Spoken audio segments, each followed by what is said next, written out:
ಹೊತ್ತೇವೆ ಅಂತ ಗಲಾಟೆ ಮಾಡಬೇಡಿ. ನೀವು ತಾಳಿದರೆ ಹುಟ್ಟತಕ್ಕಂತ 8 ಮಗು ಚೆನ್ನಾಗಿ ಬರ್ತದೆ. ಅದಕ್ಕೋಸ್ಕರ ಗಂಡ ತಾಳಿ ಕಟ್ಟಿದ ಮುಹೂರ್ತದಲ್ಲಿ, ಆದ್ರೆ ಒಮ್ಮೆ ಕಟ್ಟಿದ ತಾಳಿಯನ್ನು ಮುಹೂರ್ತದಲ್ಲಿ ಕಟ್ಟಿದ ತಾಳಿಯನ್ನು ಯಾವುದೋ ಭಾವಚಿತ್ರಕ್ಕೋಸ್ಕರ ಮತ್ತೊಮ್ಮೆ ಬಿಚ್ಚಿ ಕಟ್ಟತಕ್ಕಂಥ ಪ್ರಸಂಗ ನಮ್ಮ ಜೀವನದಲ್ಲಿ ಬಾರದಿರಲಿ. ಯಾಕಂದ್ರೆ ಹಾಗಾಯ್ತು ಅಂತಂದ್ರೆ ಸಹನೆ ಹೋಯ್ತು. ಇವಳು ವೇದ ಓದ್ಲಿಕ್ಕೆ ತೊಡಗಿವೆ, ಯಾಕೆ ಮುಹೂರ್ತ ತಪ್ಪಿತಲ್ಲಿ, ತಾಳಿ ಕಟ್ಟುವ ಮುಹೂರ್ತ ತಪ್ಪಿತು, ಸಹನೆ ತಪ್ಪಿತು ಅಂತ ಅರ್ಥ. ಮತ್ತೆ ಇನ್ನದ್ದನ್ನೆಲ್ಲ ಮಾಡ್ಲಿಕ್ಕೆ ತೊಡಗುತ್ತಾಳೆ ಅಂತ. ಆ ದೃಷ್ಟಿಯಿಂದ ಆದ್ರೆ ಎಲ್ಲಿಂದ ಬರಬೇಕು? ನಾಭಿಯಿಂದ ಬರಬೇಕು. ಹಾಗಾದ್ರೆ ಯಾರೋ ಒಂದು ಹೆಣ್ಮಗಳು ಕೇಳಿದ್ರು, ಹಾಗಾದ್ರೆ ನಮ್ಗೆ ನಾಭಿಯಿಂದ ಮಂತ್ರನೇ ಬರ್ಲಿಕ್ಕಿಲ್ಲ, ಗರ್ಭಗುಡಿಯಿಂದ ಫಲನೂ ಇಲ್ಲ. ಹಾಗಾದ್ರೆ ಗರ್ಭಗುಡಿಯಿಂದ ಫಲ ಬರಬೇಕಾದ್ರೆ ನಾಭಿಯಿಂದ ಮಂತ್ರ ಬರಬೇಕಲ್ಲ. ಹೆಣ್ಮಕ್ಕಳಂತೂ ನಾಭಿಯಿಂದ ಮಂತ್ರ ಹೇಳುವಂತೇನೆ ಇಲ್ಲ ಅಲ್ಲ, ಇಲ್ಲ. ಹಾಗಾದ್ರೆ ಗರ್ಭಗುಡಿಯಿಂದ ಹೆಣ್ಮಕ್ಕಳಿಗೆ ಫಲವೇ ಇಲ್ವೋ? ಅದಕ್ಕಂದ್ರು ವೇದ ಮಂತ್ರ ನಾಭಿಯಿಂದ ಬರುವಂತಿಲ್ಲ, ಇತರ ಮಂತ್ರಗಳು ನಾಭಿಯಿಂದ ಬರ್ಬೋದು. ವೇದ ಮಂತ್ರ ಹೇಳಬೇಕಾದ್ರೆ ಎಷ್ಟು ಒತ್ತು ಬೇಕೋ ಅಷ್ಟು ಇತರ ಮಂತ್ರಗಳು ಹೇಳಲಿಕ್ಕೆ ಒತ್ತಿಲ್ಲ. ಭಗವದ್ಗೀತಾದಿಗಳು ಉಂಟಲ್ಲ, ಯಾವುದು ಮೇಲೆ ಕೆಳಗೆ ಅಡ್ಡ ತಿಡ್ಡ ಯಾವ ಗೆರೆಯೂ ಇಲ್ಲಲ್ಲ ಅದರಲ್ಲಿ. ಇಂತಹ ಪುರಾಣ ಶ್ಲೋಕಗಳು ಉಂಟಲ್ಲ, ಇಂತಹ ಪುರಾಣ ಶ್ಲೋಕಗಳನ್ನು ಪ್ರತಿನಿತ್ಯ ಹೇಳುವ ಮೂಲಕ ಅದು ಬರಬೇಕು ನಾಭಿಯಿಂದಲೇ. ಆದ್ರೆ ವೇದ ಮಂತ್ರ ಹೇಳಬೇಕಾದ್ರೆ ಎಷ್ಟು ಒತ್ತು ಬೇಕೋ ಅಷ್ಟು ಒತ್ತು ಬೇಡಲ್ಲ ಇದಕ್ಕೆ. ಅಂತಹ ಪುರಾಣ ಮಂತ್ರಗಳು ನಾಭಿಯಿಂದ ಬಂದಾಗ ಗರ್ಭಗುಡಿಯಿಂದ ಫಲ ಬರುವುದು ಎಲ್ಲರಿಗೂ ಸಹಜ. ಆ ದೃಷ್ಟಿಯಿಂದ ಕೆಲವರಿಗೆ ವೇದಾಂತ ವಿಭಾಗ ಮಾಡಿದ್ರು, ಕೆಲವರಿಗೆ ಪುರಾಣಗಳು ಅಂತ ವೇದವ್ಯಾಸರು ವಿಭಾಗ ಮಾಡಿದ್ರು. ತೇನೇ ಬ್ರಹ್ಮ ಹೃದಾ ಆದಿ ಕವಯೇ. ತನ್ನ ಮೊದಲಿನ ಕವಿ, ಮೊದಲ ಪುತ್ರ, ಮೊದಲ ಕೂಸು, ಮೊದಲು ತನ್ನ ಮಗನನ್ನು ತಾನೇ ಹೊಗಳ್ತಾರೆ ವೇದವ್ಯಾಸದೇವರು. ಕವಿ ಶಬ್ದದಿಂದ ಹೊಗಳಿದ್ರಲ್ವೋ, ಕವಿ ಅಂದ್ರೆ ಜ್ಞಾನಿ ಅಂತ ಅರ್ಥ. ಇಡೀ ಲೋಕದಲ್ಲಿ ಎಲ್ಲ ಅಮ್ಮಂದಿರು ತಮ್ಮ ಮಕ್ಕಳನ್ನೇ ಹೊಗಳ್ತಾರೆ. ಊರಿನವರು ಬೈಬೇಕು, ಅಮ್ಮಂದಿರು ಹೊಗಳಬೇಕು. ಯದ್ಯಪಿ ಕ್ರಮ ಹೇಗೆ? ನಿಜವಾದ ಕ್ರಮ ಹೇಗೆ? ಊರಿನವರು ಹೊಗಳಬೇಕು, ಅಮ್ಮಂದಿರು ಬೈಬೇಕು. ಆವಾಗ ಎರಡೂ ನಂಬಬಹುದು. ಇದು ಹಾಗಲ್ಲ, ಎರಡೂ ನಂಬುವಂತಿಲ್ಲ. ಊರಿನವರು ಬೈಯೋದು, ಅಪ್ಪ ಅಮ್ಮ ಹೊಗಳೋದು. ಎನ್ ಮಗ ಬಹಳ ಬುದ್ಧಿವಂತ ಸ್ವಾಮಿ, ಆದ್ರೆ ಏನ್ ಮಾಡೋಣ, ಪರೀಕ್ಷೆಗೆ ಹೋಗುವಾಗ ಸ್ವಲ್ಪ ಜ್ವರ ಬಂತಾದ್ರಿಂದ ಫೇಲ್ ಆದ. ಅದು ಪ್ರತಿ ಸಲ ಪರೀಕ್ಷೆಗೂ ಜ್ವರನೇ ಈ ಹುಡುಗನಿಗೆ. ಎಂದು ಓದೋದಿಲ್ಲ ಅಂತ ಯಾವ ಅಮ್ಮನೂ ಹೇಳುವುದಿಲ್ಲ. ಹೆಣ್ಮಗ ಓದಲಿಲ್ಲ ಸ್ವಾಮಿ, ದಡ್ಡ ಓದಲಿಲ್ಲ ಅಂತ ಯಾವ ಅಮ್ಮನೂ ಹೇಳುವುದಿಲ್ಲ. ಬಹಳ ಬುದ್ಧಿವಂತ, ಪರೀಕ್ಷೆ ಹೋಗುವಾಗ ಜ್ವರ ಬಂತು ಅಂತ. ಜ್ವರ ಯಾಕೆ ಬಂತು? ಓದಲಿಲ್ಲ. ಯಾಕೆ? ದಡ್ಡನಾದ್ದರಿಂದಲೇ. ಆದ್ದರಿಂದ ಆದಿ ಇದು ಚತುರ್ಮುಖನನ್ನು ಹೊಗಳ್ತಾ ಇದ್ದಾರೆ ವೇದವ್ಯಾಸರು. ಆದಿ ಕವಿ ತಮ್ಮ ಪುತ್ರರನ್ನೇ ಅಪ್ಪ ಅಮ್ಮ ಹೊಗಳಬೇಕು ಅಂತಾದ್ರೆ ಮಗು ಅಪ್ಪ ಅಮ್ಮ ಹಾಕಿದ ದಾರಿಯಲ್ಲಿ ಬೆಳೆಯಿದಾಗ ಅಪ್ಪ ಅಮ್ಮ ಹೊಗಳಬೇಕು ಅಂತಾರೆ. ತಾನು ಹಾಕಿದ ದಾರಿಯಲ್ಲಿ, ವ್ಯಾಸರು ಹಾಕಿದ ದಾರಿಯಲ್ಲಿ ಬೆಳೆದಂತಹ ಮಗು ಇದು ಚತುರ್ಮುಖ, ಚೆನ್ನಾಗಿ ಬೆಳೀತಾ ಇದೆ. ಆದ್ರಿಂದ ಆದಿ ಕವಿ, ಮೊದಲಿನ ಕವಿ, ಮೊದಲು ಬಂದವ, ಎನ್ನ ತಿಳುವಳಿಕೆ ಉಳ್ಳವ, ಇಂಥವನಿಗೆ ಏನ್ ಮಾಡಿದ? ಮತ್ತಷ್ಟು ವೇದವನ್ನು ಎರೆದ, ತೇನೆ ವಿಸ್ತಾರ ಮಾಡಿದ ಅಂತ ಅರ್ಥ. ಯದ್ಯಪಿ ಅವನು ತಿಳ್ಕೊಂಡಿದ್ದಾನೆ, ಆದ್ರಿಂದ ತಿಳಿದದ್ದನ್ನೇ ಹೇಳುವುದಲ್ಲ, ಮತ್ತೇನ್ ಮಾಡಬೇಕು? ಪುನಃದನ್ನು ವಿಸ್ತಾರ. ಆದ್ರಿಂದ ತೇನೆ ಅನ್ನತಕ್ಕಂಥ ಶಬ್ದವನ್ನು ವ್ಯಾಸರು ಹಾಕಿದ್ದಾರೆ. ಅವನು ಏನು ತಿಳಿದಿದ್ದಾನೆ ಅದನ್ನು ಕೇಳಿ ಮತ್ತಷ್ಟು ಸೇರಿಸಿಕೊಟ್ಟು ಅವನ ತಿಳುವಳಿಕೆಯನ್ನು ವಿಸ್ತಾರ ಮಾಡಿದ. ಹಾಗಾದ್ರೆ ಏನು ಅಂತ ತಿಳ್ಕೊಳ್ಬೇಕೀಗ? ಚತುರ್ಮುಖನಿಗೆ ವೇದವನ್ನು ಕೊಟ್ಟು, ಚತುರ್ಮುಖನಿಗೆ ತಿಳುವಳಿಕೆಯನ್ನು ಕೊಟ್ಟು, ಮೊದಲಿದ್ದ ತಿಳುವಳಿಕೆಯನ್ನು ಬೆಳೆಸಿದವನೇ ಅಂತ ದೇವರು ಉಪಾಸನೆ ಮಾಡೋಣ.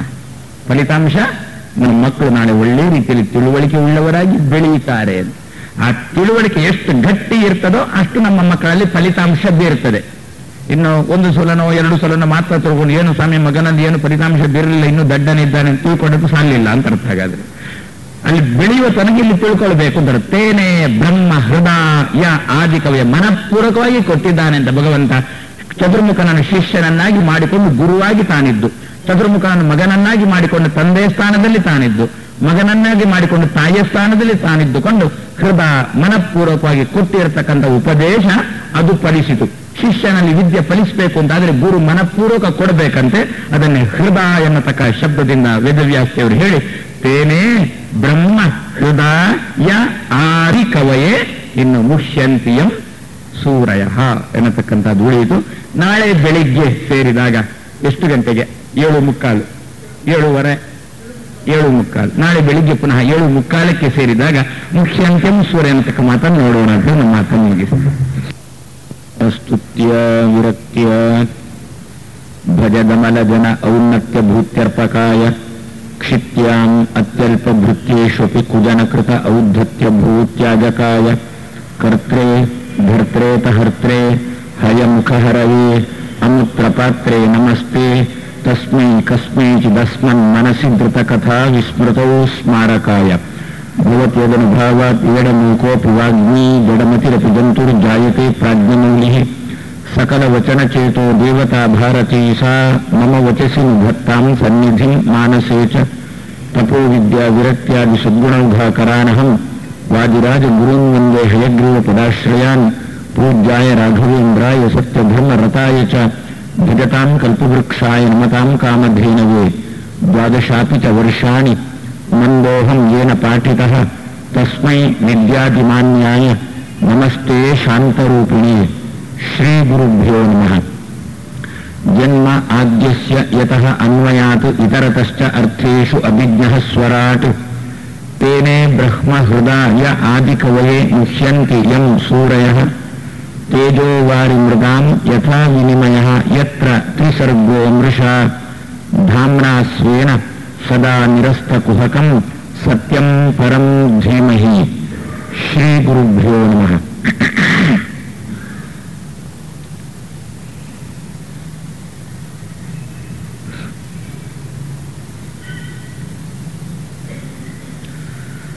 ಚತುರ್ಮುಖನನ್ನು ನಾಭಿಯಿಂದ ಪಡೆದಿರುವ ಭಗವಂತ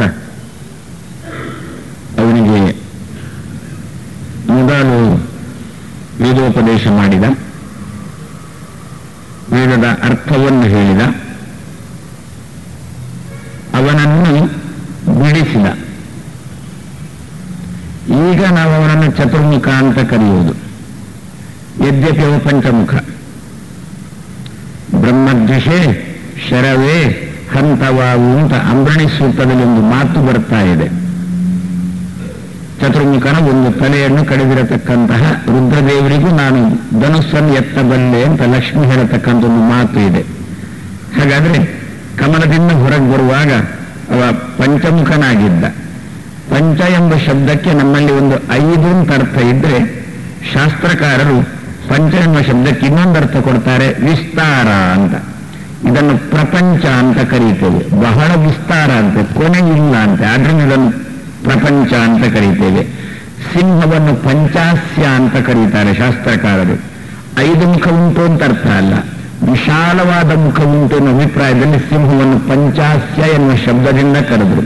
ಆದರೆ ಪಂಚ, ಪ್ರಪಂಚ ಈ ಶಬ್ದ ವಿಸ್ತಾರ ಎಂಬ ಅರ್ಥವನ್ನು ತಿಳಿಸಿಕೊಡುತ್ತದೆ. ಹಾಗಾದ್ರೆ ಕಮಲದಿಂದ ಹೊರಗೆ ಬರುವಾಗ ಈ ಚತುರ್ಮುಖ ಮೊದಲು ಏನಾಗಿದ್ದ ಅಂದ್ರೆ ಪಂಚಮುಖನಾಗಿದ್ದ. ಪಂಚಮುಖನಾಗಿದ್ದ ಅಂದ್ರೆ ವಿಸ್ತೃತವಾದ ಮುಖವಾಗಿದ್ದ. ಭಗವಂತನ ಬಾಯಿಯಿಂದ ವೇದವನ್ನು ಪಡೆದುಕೊಂಡಿರತಕ್ಕಂತಹ ಚತುರ್ಮುಖ ಭಾರಿ ಅದನ್ನು ವಿಸ್ತಾರವಾಗಿ ಬೆಳೆಸಿಕೊಂಡ. ಆ ದೃಷ್ಟಿಯಿಂದ ಆಗ ಅವ ಪಂಚಮುಖ. ನಂತರ ಏನಾದ? ಚತುರ್ಮುಖನಾದ. ಏನಭಿಪ್ರಾಯ ಬಂತು? ಒಂದು ಮುಖ ಹೋಯ್ತು ಅಂತ ಅರ್ಥ, ಒಂದು ತಲೆ ಹೋಯ್ತು ಅಂತ ಅರ್ಥ. ಪ್ರಾಯಶಃ ಚತುರ್ಮುಖ ಆವಾಗ ನಾಂದಿ ಹಾಕಿದ ಸಮಾಜಕ್ಕೆ. ಏನು ಅಂತಂದ್ರೆ, ಉಪದೇಶ ಯಾರು ಕೊಡ್ತಾರೋ, ಯಾರು ಉಪದೇಶ ಪಡೀತಾರೋ, ಉಪದೇಶ ಪಡೆದವರಲ್ಲಿ, ಉಪದೇಶ ಕೊಡುವವರಲ್ಲಿ ಇರುವಷ್ಟು ವಿದ್ಯೆ ಇರುವುದಿಲ್ಲ ಎನ್ನುವುದನ್ನು ಸಮಾಜಕ್ಕೆ ಮುಂದೆ ತೋರಿಸಿಕೊಡ್ತಾ. ಏನು ಪಾಠ ಮಾಡುವ ಗುರು, ಪಾಠ ಕೇಳುವ ಶಿಷ್ಯ, ಆ ಶಿಷ್ಯ ತಾನು ತನ್ನ ಶಿಷ್ಯನಿಗೆ ಹೇಳ್ತಾನೆ, ಅವ ತನ್ನ ಶಿಷ್ಯನಿಗೆ ಹೇಳ್ತಾನೆ. ಹೀಗೆ ಹೇಳ್ತಾ ಹೇಳ್ತಾ ಬರುವಾಗ ಮೊದಲಿನ ಗುರು ಎಷ್ಟು ಹೇಳಿದ್ದ ಅಷ್ಟು 4ನೇ ಶಿಷ್ಯನಿಗೆ ಬರೋದಿಲ್ಲ ಅಂತಾರೆ. ಶಿಷ್ಯ ಅವನ ಶಿಷ್ಯ ಕಮ್ಮಿ ಕಮ್ಮಿ ಕಮ್ಮಿ ಕಮ್ಮಿ ಆಗುವುದು ತಾನೆ. ಆದ್ರಿಂದೇ ತಾನೆ ಆಚಾರ್ಯ ಮಧ್ವರು ತನ್ನ ಗ್ರಂಥಗಳನ್ನು ತಾಮ್ರ ಶಾಸನದಲ್ಲಿ ಬರೆದು, ತಾಮ್ರದಲ್ಲಿ ಬರೆದು ಕಡತಿಲನ್ನತಕ್ಕಂಥ ಊರಲ್ಲಿ ಭೂಮಿಯೊಳಗೆ ಹೂತಿಟ್ಟಿದ್ದಾರಲ್ಲ. ಯಾಕೆ? ಇದು ತಲೆಯಿಂದ ತಲೆಗೆ, ತಲೆಯಿಂದ ತಲೆಗೆ ಹೋಗುವಾಗ ವಿದ್ಯೆ ನನ್ನದು ಬೆಳೆಯುವುದಿಲ್ಲ, ಕುಂಠಿತ ಆಗುತ್ತದೆ. ಆದ್ರಿಂದ ಜನಕ್ಕೆ ಬೇಕು ಅಂತ ಅಪೇಕ್ಷೆ ಪಟ್ಟಾಗ ಕೊಡುವುದಕ್ಕೋಸ್ಕರ ಇರಲಿಂದ ತಾನು ತಾಮ್ರದಲ್ಲಿ ಬರೆದು ಒಂದು ಕಡೆ ಹೂತಿಟ್ಟಿದ್ದಾರೆ. ಹಾಗಾದ್ರೆ ಭಗವಂತನ ತಾನು ಕೊಡುವಾಗ ವಿಸ್ತಾರವಾಗಿ ತೆಗೆದುಕೊಂಡ, ಪಂಚಮುಖನಾಗಿ ತೆಗೆದುಕೊಂಡ. ನಂತರದಲ್ಲಿ ಒಂದು ಮುಖ ಹೋಯಿತು ಅಂದ್ರೆ ಏನಾಯ್ತು? ಕಮ್ಮಿ ಆಯಿತು ಅಂತ ಅರ್ಥ. ಯದ್ಯಪಿ ಚತುರ್ಮುಖನಿಗೆ ಎಷ್ಟು ಕೊಡಬೇಕು ಅಷ್ಟೇ ಕೊಟ್ಟಿದ್ದಾನೆ ಭಗವಂತ. ಆದ್ರೆ ಚತುರ್ಮುಖ ಕಮ್ಮಿ ಮಾಡಿಕೊಂಡದ್ದಲ್ಲ, ಮುಂದೆ ಸಮಾಜ ಹೀಗೆ ಕಮ್ಮಿ ಮಾಡಿಕೊಳ್ತದೆ ಅಂತ ಸೂಚನೆ ಮಾಡುವುದಕ್ಕೋಸ್ಕರವೋ ಎಂಬಂತೆ ಒಂದು ತಲೆಯನ್ನು ತೆಗೆದುಕೊಂಡು ಪಂಚಾಸ್ಯ ಆಗದೆ ಚತುರಾಸ್ಯನಾದ. ಅಂತೂ ಅಲ್ಲಿ ತನ್ನತನ ಉಳಿಸಿಕೊಂಡು ಏನು ಚತುರ ಆಸ್ಯನಾದ. ಭಗವಂತ ಕೊಟ್ಟದ್ದನ್ನು ಒಳ್ಳೆ ರೀತಿಯಲ್ಲಿ ಸಮಾಜಕ್ಕೆ ಕೊಡುವಷ್ಟು ತಾಕತ್ತುಳ್ಳವನಾದ, ಚತುರ ಆಸ್ಯನಾದ. ಇಂತಹ ಚತುರ್ಮುಖನನ್ನು ನಾಭಿಯಿಂದ ಹೊರಗೆ ತಂದು ಕಮಲದಲ್ಲಿ ಕೂಡಿಸಿ ಅವನಿಗೆ ಉಪದೇಶವನ್ನು ಕೊಟ್ಟು ಭಗವಂತ ತಾನು ಮಾಡಿದ್ರು, ಇಷ್ಟೆಲ್ಲ ಭಗವಂತನ ಬಗ್ಗೆ ಮಹಿಮೆಯನ್ನು ನಾವು ಈ ದಿವಸ ಕೇಳಿದ್ರು. ವೇದವ್ಯಾಸ ದೇವರಂತಾರೆ ಮುಖ್ಯಂತಿಯಂ ಸೂರಯ. ಒಂದೇ ಮಾತ್ರ ಅಷ್ಟನ್ನೂ ತೆಗೆದು ಬಿಟ್ರಲ್ಲ. ನಾವು ದೇವರು ದೊಡ್ಡವ ಅಷ್ಟೆಲ್ಲ ಸೃಷ್ಟಿ ಮಾಡಿದಾನೆ, ಅವರೆಲ್ಲ ಸೃಷ್ಟಿ ಮಾಡಿದಾನೆ, ಇಷ್ಟೆಲ್ಲ ಕೊಟ್ಟಿದ್ದಾನೆ, ಜಗಜ್ಜನ್ಮಾದಿ ಅಷ್ಟ ಕರ್ತೃ ಅಂತ ಇಷ್ಟೆಲ್ಲ ತಿಳ್ಕೊಂಡು ಕೊನೆಗಾದದ್ದೇನು ಅಂತಂದ್ರೆ ಮೋಹಕ್ಕೆ ಒಳಗಾದದ್ದು. ಮುಖ್ಯಂತಿಯಂ ಸೂರಯ. ಉಪನ್ಯಾಸ ಕೇಳಿದ್ದು ಪ್ರತಿಯೊಬ್ಬರೂ ಪ್ರತಿಯೊಂದು ಉಪನ್ಯಾಸದಲ್ಲಿ ಹೇಳಲಿಕ್ಕೆ ಮರೆಯುವುದಿಲ್ಲ, ಮರೆಯಬಾರದು. ಏನು ಅಂತ ಭಗವಂತ ಸರ್ವತ್ರ ಇದ್ದಾನೆ, ಎಲ್ಲರನ್ನೂ ಸದಾಕಾಲ ರಕ್ಷಣೆ ಮಾಡಿಕೊಂಡೇ ಇರ್ತಾನೆ. ಕಣ್ಣಿಗವೆ ಎಂದದಲ್ಲಿ ಕೈಮೈ ತಿಂಡಿ ಒದಗುವ ತೆರೆದ ಫಲಗಳು ಪಣ್ಣು ಫಲಗಳ ನಗಿದು ಜಿಷ್ಟಗೆ ರಸವ ನೀವಂತೆ ಅಂತ ಅದಕ್ಕೆ ಸಾಲದಕ್ಕೆ ಉದಾಹರಣೆ. ನಮ್ಮ ಜೊತೆಗೇನೆ ದೇವರು ರಕ್ಷಣೆ ಮಾಡಿಕೊಂಡಿದ್ದಾನೆ ಅಂತ ಹೇಳಿದರು. ಉಪನ್ಯಾಸ ಮುಗಿಯುವ ಹಂತಕ್ಕೆ ಬಂತು. ಒಂಚೂರು ಆ ದಿವಸ ಉಪನ್ಯಾಸಕರು ತಡ ಮಾಡಿದ್ದಾರೆ ಉಪನ್ಯಾಸ ಮುಗಿಸುವುದನ್ನು. ನಾವು ಗಂಟೆ ನೋಡ್ಲಿಕ್ಕೆ ಆರಂಭ ಮಾಡಿದ್ದೆವು. ಯಾರೋ ಕೇಳಿದ್ರು, ಯಾಕೆ ಗಂಟೆ ನೋಡ್ತೀರಿ? ನಾನು ಒಬ್ಬನೇ ಹೋಗಬೇಕು, ಬಹಳ ದೂರ ಹೋಗ್ಲಿಕ್ಕಿದೆ ಅಂತ. ಉಪನ್ಯಾಸ ಕೇಳಿದ್ದೇನು, ದೇವರು ಜೊತೆಗೇ ಇರ್ತಾನೆ ಅಂತ ಉಪನ್ಯಾಸ ಕೇಳಿದ್ದು. ಉಪನ್ಯಾಸ ಮುಗಿಯುವ ಹಂತಕ್ಕೆ ಬರುವಾಗ ಏನಾದದ್ದು, ಅಯ್ಯೋ ನಾನು ಒಬ್ಬನೇ ಹೋಗ್ಬೇಕಲ್ಲ ಅಂತ ಚಿಂತನೆ ಮಾಡಿದ್ದು. ಇದು ಏನು? ಮುಹ್ಯಂತಿಯಂ ಸೂರಯ. ಎಂತಹ ವ್ಯಕ್ತಿಗಳು ಕೂಡ, ಎಂತಹ ಪಂಡಿತರೂ ಕೂಡ ಒಂದು ಸಂದರ್ಭದಲ್ಲಿ ಭಗವಂತನ ಮೋಹಕ್ಕೆ ಒಳಗಾಗುತ್ತಾರೆ. ದೇವರು ಕೈಯಲ್ಲಿದ್ದಾನೆ, ದೇವರು ತೊಡೆಯಲ್ಲಿದ್ದಾನೆ, ಮುಖ ನೋಡ್ತಾ ಇದ್ದಾಳೆ, ಬಾಯಲ್ಲಿ ಬ್ರಹ್ಮಾಂಡ ಕಾಣಿಸ್ತಾ ಉಂಟು. ಬ್ರಹ್ಮಾಂಡ ಕಂಡಾಗ ದೇವರು ಅಂತ ಚಿಂತನೆ ಮಾಡಿದ್ರು. ಬಾಯಿ ಮುಚ್ಚಿದ ತಕ್ಷಣ ಎನ್ನ ಮಗುವಿನ ಬಾಯಿಯಲ್ಲಿ ಬ್ರಹ್ಮಾಂಡ ಅಂದಳು. ಮುಖ್ಯಂತಿಯಂ ಸೂರಯ. ಎಂತಹ ತಿಳುವಳಿಕೆ ಉಳ್ಳವನಾದರೂ ಕೂಡ ಒಂದು ಸಂದರ್ಭದಲ್ಲಿ ಮೋಹಕ್ಕೆ ಒಳಗಾಗುತ್ತಾನೆ. ಎಂತಹ ಸೂರಿಗಳು ಅಂತಂದ್ರೆ ರುದ್ರ ಪ್ರವೃತ್ತಿ ಸೂರಿಗಳು ಕೂಡ ಒಂದೊಂದು ಸಂದರ್ಭದಲ್ಲಿ ಮೋಹಕ್ಕೆ ಒಳಗಾಗುತ್ತಾರೆ. ಇದು ಭಗವಂತನ ಮಹಿಮೆ. ದೇವರ ಮಹಿಮೆ ಏನು ಅಂತ ಕೇಳಿದ್ರೆ ಇಷ್ಟೇ ಉತ್ತರ. ತಿಳಿದವರೂ ಕೂಡ ಮೋಹಕ್ಕೆ ಒಳಗಾಗುವುದೇ ಭಗವಂತನ ಮಹಿಮೆ ಅಂತಂದ್ರು. ನಾನು ತಿಳ್ಕೊಂಡಿದ್ದೇನೆ ಅಂತ ಭಾವಿಸಿದವರೂ ಕೂಡ ತಪ್ಪಿ ಬೀಳುವುದೇ ಭಗವಂತನ ಮಹಿಮೆ. ಈ ಸಂದರ್ಭದಲ್ಲಿ ಒಂದು ಹಾಡು ಇದೆ. ಇಂದು ನಿನ್ನ ಮೊರೆಯ ಹೊಕ್ಕೇನು ವೆಂಕಟೇಶನೇ, ಎಂದಿಗಾದರೆನ್ನ ಕಾಯೋ ಶ್ರೀನಿವಾಸನೇ ಅಂತ. ಇಂದು ನಿನ್ನ ಮೊರೆಯ ಹೊಕ್ಕೇನು ವೆಂಕಟೇಶನೇ, ಎಂದಿಗಾದರೆನ್ನ ಕಾಯೋ ಶ್ರೀನಿವಾಸನೇ. ಇಲ್ಲಿ ವೆಂಕಟೇಶ ಅಂತ ಹೇಳಿದ್ರೆ ಯಾಕೆ, ಅಲ್ಲಿ ಶ್ರೀನಿವಾಸ ಅಂತ ಹೇಳಿದ್ರೆ ಯಾಕೆ? ಇಲ್ಲಿ ಶ್ರೀನಿವಾಸ ಅಂತ ಹೇಳಿ ಅಲ್ಲಿಯೂ ವೆಂಕಟೇಶ ಅಂತ ಹೇಳಬಾರದಿತ್ತು. ಅಥವಾ ಇಲ್ಲಿಯೂ ವೆಂಕಟೇಶ ಅಂತ ಹೇಳುದು, ಅಲ್ಲಿಯೂ ವೆಂಕಟೇಶ ಅಂತ ಹೇಳುದು. ಇಲ್ಲ, ಇಲ್ಲಿಯೂ ಶ್ರೀನಿವಾಸ ಅಂತ ಹೇಳುದು, ಅಲ್ಲಿಯೂ ಶ್ರೀನಿವಾಸ ಅಂತ ಹೇಳುದು. ಅದು ಬಿಟ್ಟು ಮೊದಲು ವೆಂಕಟೇಶ ಅಂತ ಹೇಳಿ ನಂತರದಲ್ಲಿ ಶ್ರೀನಿವಾಸ ಅಂತ ಹೇಳುವ ಉದ್ದೇಶನೇ ಇದಂತೆ. ಈ ಮುಖ್ಯಂತಿಯಂ ಸೂರಯ ಎನ್ನತಕ್ಕಂತಹ ಶಬ್ದದ ಅರ್ಥವನ್ನು ಬಿಡಿಸುವುದೇ ದಾಸರ ಉದ್ದೇಶ ಅಂತೆ. ಏನು ಹೇಗೆ ಬಿಡಿಸಿಕೊಡ್ತಾ ಇದ್ದಾರೆ? ಇಂದು ನಿನ್ನ ಮೊರೆಯ ಹೊಕ್ಕೇನು. ಇಂದು ಎನ್ನತಕ್ಕಂಥ ಶಬ್ದಕ್ಕರ್ಥ ಸಂಸಾರದಲ್ಲಿರುವಾಗ ನಿನ್ನ ಮೊರೆಯ ಹೊಕ್ಕೇನು ಅಂದ್ರೆ ಏನಂತ, ಸಾಧನಾನುಷ್ಠಾನ ಮಾಡ್ತಾ ಇದ್ದೇನೆ ಅಂತ ಅರ್ಥ. ಸಾಧನಾನುಷ್ಠಾನದ ಫಲ ಏನು? ವೆಂಕಟೇಶ ಅಂತಂದ್ರು. ಅದು ಸಾಧನಾನುಷ್ಠಾನದ ಫಲ. ಏನು ವೆಂಕಟೇಶ ಅಂದ್ರೆ? ವೆಂಕಟೇಶ ಶಬ್ದಕ್ಕರ್ಥ ಗೊತ್ತು. ವೇಂ ಅಂದ್ರೆ ಪಾಪಂ, ಕಟಯತಿ ನಾಶಯತಿ ವೆಂಕಟ. ನಿಮ್ಮಲ್ಲಿರತಕ್ಕಂಥ ಪಾಪಗಳನ್ನೆಲ್ಲ ತೊಳಿತಾರೆ ಯಾರು? ಅವರು ವೆಂಕಟರು. ಇವ ಯಾರು? ಆ ವೆಂಕಟರಿಗೆ ಈಶ. ನಮ್ಮೆಲ್ಲರ ಪಾಪವನ್ನು ತೊಳೆಯುವುದು ಯಾರು? ಗುರುಗಳು. ನಿಮ್ಮ ಪಾಪ ತೊಳಿತಾರೆ ಯಾರು? ಶ್ರೀ ಗುರುಗಳು, ಪೂರ್ವ ಗುರುಗಳು, ಆದಿ ಗುರುಗಳು. ನಮ್ಗೆ ತುಂಬಾ ಜನ ಗುರುಗಳಿದ್ದಾರೆ. ಇವರೆಲ್ಲ ನಿಮ್ಮ ಪಾಪಗಳನ್ನು ತೊಳಿತಾರೆ. ಆದರೆ ಇವರಿಗೂ ಒಡೆಯ, ಇವರ ಪಾಪವನ್ನು ತೊಳೆಯುವವ ಯಾರು? ಅವನೇ ಮೂಲಗುರು. ಮೂಲಗುರು ಅಂತಂದ್ರೆ ವೇದವ್ಯಾಸರು, ಅಂದ್ರೆ ನಾರಾಯಣ. ಹಾಗಾದ್ರೆ ವೆಂಕಟೇಶ ನಿಮ್ಮೆಲ್ಲರ ಪಾಪವನ್ನು ತೊಳೆಯತಕ್ಕಂಥವರು ಯಾರಿದ್ದಾರೋ, ವೆಂಕಟರು ಯಾರಿದ್ದಾರೋ ಅವರಿಗೆ ಈಶ ನಾರಾಯಣ. ಆದ್ರೆ ನಾವೆಲ್ಲ ಸಾಧನಾನುಷ್ಠಾನ ಮಾಡಿ ಮಾಡಿ ಮಾಡಿ ಮಾಡಿ ದೇವರನ್ನು ಸಾಕ್ಷಾತ್ಕರಿಸಿಕೊಂಡು ಪ್ರಾರಬ್ಧ ಕರ್ಮ ಕಳ್ಕೊಳ್ಳೋದು ಯಾವಾಗ? ಇಂದು ಅಂತಂದ್ರೆ ಸಂಸಾರದಲ್ಲಿ ಪ್ರಾರಬ್ಧ ಕರ್ಮಗಳನ್ನೆಲ್ಲ ಕಳ್ಕೊಳ್ಬೇಕು. ಹಾಗಾದ್ರೆ ಏನಾಯ್ತು? ಇಂದು ನಿನ್ನ ಮೊರೆಯ ಹೊಕ್ಕೇನು. ಸಂಸಾರಾವಸ್ಥೆಯಲ್ಲಿ ನಿನ್ನ ಮೊರೆಯ ಹೊಕ್ಕೇನು. ನೀನು ಏನ್ ಮಾಡಬೇಕು? ನೀನು ವೆಂಕಟೇಶನಾಗಬೇಕು ಎನ್ನ ಪಾಲಿಗೆ. ಇಷ್ಟ ತನಕ ನೀನು ಎನ್ನ ಪಾಲಿಗೆ ವೆಂಕಟೇಶನಾಗಿಲ್ಲ. ನಾನಿನ್ನೂ ಪಾಪ ಸಂಚಯ ಮಾಡುವುದರಲ್ಲೇ ಇದ್ದೇನೆ, ಸಂಚಯ ಮಾಡಿದ ಪಾಪವನ್ನು ಕಳ್ಕೊಳ್ಳುವ ಹಂತದಲ್ಲಿಲ್ಲ. ನಿನ್ನ ಸಾಕ್ಷಾತ್ಕಾರ ಆಯಿತು ಅಂತಂದ್ರೆ ಎನ್ನ ಪಾಲಿಗೆ ನೀನು ವೆಂಕಟೇಶನಾಗುತ್ತೆ. ಯಾವಾಗ? ನಾನು ಸಂಸಾರದಲ್ಲಿರುವಾಗ. ಲಿಂಗದೇಹ ಭಂಗ ಆಗಿಲ್ಲ, ಪ್ರಾರಬ್ಧ ಎಲ್ಲ ಮುಗಿದಿದೆ, ಪ್ರಾರಬ್ಧ ಕರ್ಮ ಅನುಭವಿಸಿಯಾಗಿದೆ.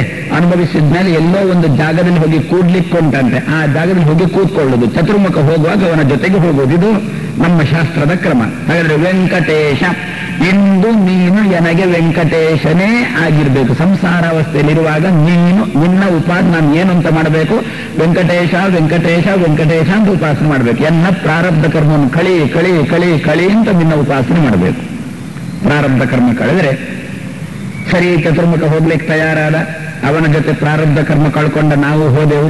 ವಿರಜಾ ನದಿಯಲ್ಲಿ ಸ್ನಾನ ಆಯಿತು, ಆಚೆ ದಡ ಸೇರಿದೆವು. ನಮ್ಮ ನಿಮ್ಮ ಸ್ವರೂಪಾನಂದ ಅನುಭವಕ್ಕೆ ಇನ್ನೂ ಸಿಕ್ಕಿಲ್ಲ. ಪ್ರಾರಬ್ಧ ಕರ್ಮ ಹೋಗಿದೆ, ಲಿಂಗದೇಹ ಹೋಗಿದೆ, ಆದರೂ ಸ್ವರೂಪ ಸುಖ ಅನುಭವಿಸೋಣ ಅಂತಂದ್ರೆ ಬಹಳ ಪೇಚಾಟ ಆಗುತ್ತಾ ಇಲ್ಲ. ಯಾಕೆ? ಶ್ರೀನಿವಾಸನೇ ಅಂತ ಮತ್ತೆ ಉಪಾಸನೆ ಮಾಡಬೇಕಂತೆ. ಎಲ್ಲ ಹೋಯ್ತಲ್ಲ, ಲಿಂಗದೇಹ ಎಲ್ಲ ಹೋಯ್ತಲ್ಲ, ಜೀವನಿಗೆ ಆಚ್ಛಾದಕವಾಗಿರತಕ್ಕಂಥದ್ದೆಲ್ಲ ಹೋಯ್ತಲ್ಲ. ಆದರೆ ಭಗವಂತನ ಕೈಯಲ್ಲಿರತಕ್ಕಂಥ ಒಂದು ಆಚ್ಛಾದನೆ ಹಾಗೇ ಉಳ್ಕೊಂಡಿದೆ ಅಂತಾರೆ. ಭಗವಂತ ಇನ್ನು ಇಚ್ಛೆ ಮಾಡಿಲ್ಲ. ಏನು? ಇವನ ಸ್ವರೂಪಾನಂದ ಇವನಿಗೆ ಅನುಭವಕ್ಕೆ ಬರಲಿ ಅಂತ ದೇವರು ಇನ್ನೂ ಇಚ್ಛೆ ಮಾಡಿಲ್ಲ ಅಂತ. ನಾವು ವಿರಜಾ ನದಿ ಸ್ನಾನ ಮಾಡಿ ಆಚೆ ದಡಕ್ಕೆ ಹೋದರೂ ದೇವರು ಇಚ್ಛೆ ಮಾಡಿಲ್ಲ ಇವನ ಸ್ವರೂಪಾನಂದದ ಆವಿರ್ಭಾವ ಇವನಿಗೆ ಆಗಲಿ ಅಂತ ಅವ ಇನ್ನೂ ಇಚ್ಛೆ ಮಾಡಿಲ್ಲ. ಅದೊಂದು ಮೋಹದ ಆವರಣ ಇನ್ನೂ ಹಾಗೇ ಉಂಟು. ಅದು ಹೋಗಬೇಕಾದ್ರೆ ಏನು ಮಾಡಬೇಕು? ಶ್ರೀನಿವಾಸ ಶ್ರೀನಿವಾಸ ಶ್ರೀನಿವಾಸ ಅಂತ ಮತ್ತೆ ಉಪಾಸನೆಗೆ ತೊಡಗಬೇಕಂತೆ. ಏನರ್ಥ ಶ್ರೀನಿವಾಸ ಅಂದ್ರೆ? ಶ್ರಿಯಂ ನಿತರಾಂ ವಾಸಯತೀತಿ ಶ್ರೀನಿವಾಸ. ನಾವು ನಮ್ಮ ಮನೆಗೆ ಹೆಸರಿಟ್ಟಿರ್ತೇವೆ. ಏನು ಅಂತ? ಮನೆ ಕಟ್ಟಿರ್ತೇವೆ, ಭವ್ಯವಾಗಿ ಶ್ರೀನಿವಾಸ ಅಂತ ಹೆಸರಿಟ್ಟಿರ್ತೇವೆ. ಗ್ರಹಚಾರ. ನಮ್ಮ ಮನೆಯಲ್ಲಿ ಏನಾಯ್ತು? ನಮ್ಮ ಮನೆ ಏನಾಯ್ತು? ಶ್ರೀ ನಿವಾಸ ಆಯ್ತಷ್ಟೇ ವಿನಃ ಶ್ರೀ ನಿವಾಸ ಆಗಿಲ್ಲ. ಏನಾಗಬೇಕು ನಮ್ಮ ಮನೆ? ಶ್ರೀ ನಿವಾಸ ಅಲ್ಲ ನಮ್ಮ ಮನೆ. ಶ್ರೀ ಅಂದ್ರೆ ಸಂಪತ್ತು, ಸಂಪತ್ತಿನ ವಾಸಸ್ಥಳ ಅಲ್ಲ ನಮ್ಮ ಮನೆ. ಮತ್ತೆ ಸಂಪತ್ತನ್ನು ತನ್ನಲ್ಲಿ ಇಟ್ಟುಕೊಂಡಿರುವವನ ವಾಸಸ್ಥಳ ಆಗಬೇಕು. ಶ್ರೀ ನಿವಾಸನ ನಿವಾಸ ಆಗಬೇಕು. ಶ್ರೀ ನಿವಾಸ ವೆಂಕಟೇಶ, ಶ್ರೀ ನಿವಾಸ ನಾರಾಯಣ. ಲಕ್ಷ್ಮಿಯನ್ನು ತನ್ನಲ್ಲಿ ಇಟ್ಟುಕೊಂಡವ ನಾರಾಯಣ. ಹಾಗಿದ್ರೆ ಶ್ರೀ ನಿವಾಸ ಅಂದ್ರೆ ನಾರಾಯಣ. ನಮ್ಮ ಮನೆ ಏನು? ಶ್ರೀ ನಿವಾಸ ಅಲ್ಲ, ಶ್ರೀ ನಿವಾಸ. ಬೇಕಾದ್ರೆ ಹೀಗೆ ಮಾಡಿ, ಹೆಸರು ದೊಡ್ಡದಾಗುವುದಂತಾದ್ರೆ ಶ್ರೀ ಅಂತ ಬರೆದು ಚೂರು ದೂರದಲ್ಲಿ ನಿವಾಸ ಅಂತ ಬರೆದು ಅದರ ಮೇಲೆ 2 ಅಂತ ಬರೀರಿ. ನಿವಾಸ ಅಂತ ಬರೀಲಿಕ್ಕೆ ಉದ್ದಾಗುವುದಾದ್ರೆ ಅದರ ಅರ್ಥ ಏನು ಅಂತ ಗೊತ್ತಾಯ್ತಲ್ಲ. ನಿವಾಸ ಅಂತ 2 ಸಲ ಇಟ್ಟುಕೊಳ್ಬೇಕು ಅಂತ ಅರ್ಥ ಬಂತಲ್ಲ ಅದಕ್ಕೆ. ಅಂದ್ರೆ ಶ್ರೀ ನಿವಾಸ ನಿಜವಾಗಿ ಆದ್ರೆ ಬರೆಯಬೇಕಾಗಿರತಕ್ಕಂಥ ಕ್ರಮ. ಈಗ ಸದ್ಯ ಭಗವಂತನಿಗೆ ಶ್ರೀನಿವಾಸ ಅಂತ ಒಂದು ಹೆಸರುಂಟು. ಒಂದರ್ಥ ಶ್ರೀಯಂ, ಲಕ್ಷ್ಮಿಯನ್ನು ತನ್ನಲ್ಲಿ ಇಟ್ಟುಕೊಂಡಿದ್ದಾನೆ, ಆದ್ರಿಂದ ಶ್ರೀನಿವಾಸ ಅಂತ ಒಂದರ್ಥ ಆದ್ರೆ, ಇನ್ನೊಂದು ಶ್ರೀಯಂ, ಲಕ್ಷ್ಮಿಯನ್ನು ಚೆನ್ನಾಗಿ ವಾಸಯತಿ ಅಂತಂದ್ರೆ ಪರಿಮಳಯತಿ, ಅವಳ ಮೈ ಪರಿಮಳ ಬರುವಂತೆ ಮಾಡುವವನು ಯಾರೋ ಅವನೇ ಶ್ರೀನಿವಾಸ ಅಂತಂದ್ರು. ಲಕ್ಷ್ಮಿಯ ಮೈ ಪರಿಮಳ ಬರುವಂತೆ ಮಾಡ್ತಾನಂತೆ. ಯಾವುದರಿಂದ? ಯಾವ ರೀತಿಯ ಪರಿಮಳ? ತನ್ನ ಮೈಯ ಪರಿಮಳ ಏನೋ ಅದೇ ಪರಿಮಳ ಅವಳ ಮೈಯಲ್ಲಿ ಬರುವಂತೆ ಯಾರು ಮಾಡ್ತಾನೋ ಅವನೇ ಶ್ರೀನಿವಾಸ. ತನ್ನ ಮೈಯಲ್ಲಿದ್ದಂತಹ ಪರಿಮಳ ಅವಳ ಮೈಯಲ್ಲಿ ಬರಬೇಕಾದ್ರೆ ಏನು ಮಾಡಬೇಕು? ಭಗವಂತ ಅವಳನ್ನು ಬಿಗಿದಪ್ಪಿಕೊಂಡಿರಬೇಕು. ಲಕ್ಷ್ಮೀ ಭುಜಾಂತರಗತಃ ಸ್ವರತೋಪಿ ಚಾಗ್ರೆ ಅಂತ ಒಂದು ಮಾತನ್ನು ಆಚಾರ್ಯ ಮಧ್ವರಂತಾರೆ. ಲಕ್ಷ್ಮಿಯನ್ನು ಬಿಗಿದಪ್ಪಿಕೊಳ್ತಾನೆ.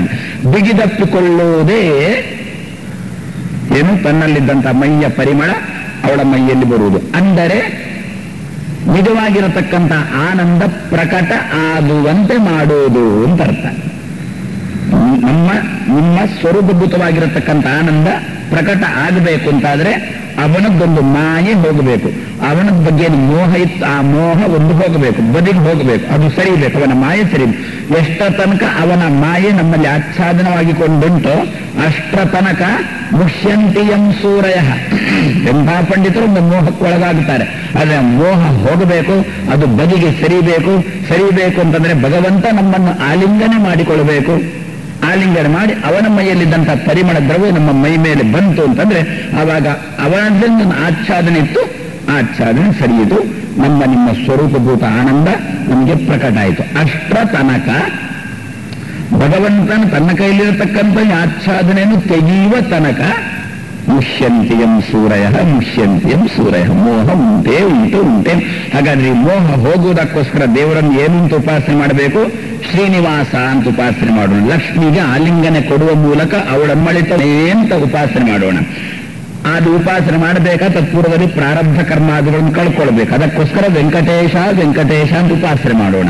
ವೆಂಕಟೇಶ ಅಂತ ಉಪಾಸನೆ ಎಂದಿಗಾದರೆನ್ನ ಕಾಯೋ. ನೀನು ಯಾವಾಗ ಆ ಮೋಹಂ ತೆಗೀತೋ ಗೊತ್ತಿಲ್ಲ, ಯಾವಾಗ ನಿಮಗೆ ಖುಷಿ ಬಂತೋ ಆವಾಗ ತೆಗಿ. ಅಲ್ಲೇ ತನಕ ನನ್ನ ಕೈಯಲ್ಲಿರುವುದು, ನಂತರ ನಿನ್ನ ಕೈಯಲ್ಲಿರುವುದು. ಪ್ರಾರಬ್ಧ ಕರ್ಮ ಕಳ್ಕೊಳ್ಳುವ ತನಕ ಎನ್ನ ಕೈಯಲ್ಲಿರುವುದು, ಜ್ಞಾನ ಅಮ್ಮ ಕೈಯಲ್ಲಿರುವುದು, ಪ್ರಸಾದ ಅವನ ಕೈಯಲ್ಲಿರುವುದು. ಆದ್ರಿಂದ ಅದನ್ನೇ ದಾಸರು ಎಂದಿಗಾದರೂ ಅದ್ಯಾವತ್ತು ಆ ಒಂದು ಆವರಣ ಉಂಟಲ್ಲ, ನಿನ್ನ ಇಚ್ಛೆ ಅನ್ನತಕ್ಕಂಥ ಆವರಣ ಉಂಟಲ್ಲ, ಆವರಣ ಇರುವ ತನಕ ನನಗೆ ಒಂದಲ್ಲ ಒಂದು ರೀತಿಯಾದ ಸ್ವಲ್ಪ ಮೋಹ ಉಂಟೇ ಉಂಟು. ಇಚ್ಛೆಯನ್ನು ಆವಾಗ ತೆಗೆಯೋದು ನನಗೇನು ಗೊತ್ತು, ತೆಗೀಲಂತೂ ಬೇಕು. ನಾನಿಷ್ಟೇ ನನ್ನ ಪೂರ್ವಕವಾಗಿ ನಾನು ಸಾತಾನ ಮಾಡಿ ಪ್ರಾರಬ್ಧ ಕರ್ಮತ್ತೇನೆ ಅದು ವೆಂಕಟೇಶನಾಗಿ ಒಂದು ವೆಂಕಟೇಶ ಗಾಯಕಿ ಅದನ್ನು ಕಾಯೋ ಶ್ರೀನಿವಾಸ. ಅದು ನಿನಗೆ ಚಿತ್ತಕ್ಕೆ ಯಾವಾಗ ಬಂತೋ ಆವಾಗ ವರ್ಣವನ್ನು ತೆಗೆದು ಎನ್ನನ್ನು ಶ್ರೀನಿವಾಸ ಅಂತ ಮಾಡಪ್ಪ. ಶ್ರೀನಿತರಾಂ ವಾಸಯತೀತಿ ಶ್ರೀನಿವಾಸ ಅಂತ ಮಾಡು. ಆ ದೃಷ್ಟಿ ವೆಂಕಟ ಮತ್ತೊಂದು ಶ್ರೀನಿವಾಸ ಅಂತ ಉಪಾಸದ ಉದ್ದೇಶದಿಂದಲೇ ಇಂದು ನಿನ್ನ ಮೊರೆಯ ಹೊಕ್ಕೆನು ವೆಂಕಟೇಶನೇ ಎಂದಿಗಾದರೆನ್ನ ಕಾಯು ಶ್ವಾಸನೆ ಅಂತ ದಾಸರು ಹೇಳುವ ಮೂಲಕ ಅಷ್ಟರ ತನಕ ಶ್ರೀನಿವಾಸ ಅಂತ ಉಪಾಸನೆ ಮಾಡುವ ತನಕ ಮುಷ್ಯಂತಿಯಂ ಸೂರಯ. ಒಂದಲ್ಲ ಒಂದು ರೀತಿಯ ಮೋಹ ಉಂಟೇ ಉಂಟು ನಮಗೆ ಎನ್ನುವುದನ್ನು ದಾಸರು ಈ ಹಾಡಿನ ಮೂಲಕ ತಿಳಿಯ ಹೇಳ್ತಾ, ತೇಜೋವಾರಿ ಮೃದಾಂ ಯಥಾ ವಿನಿಮಯ.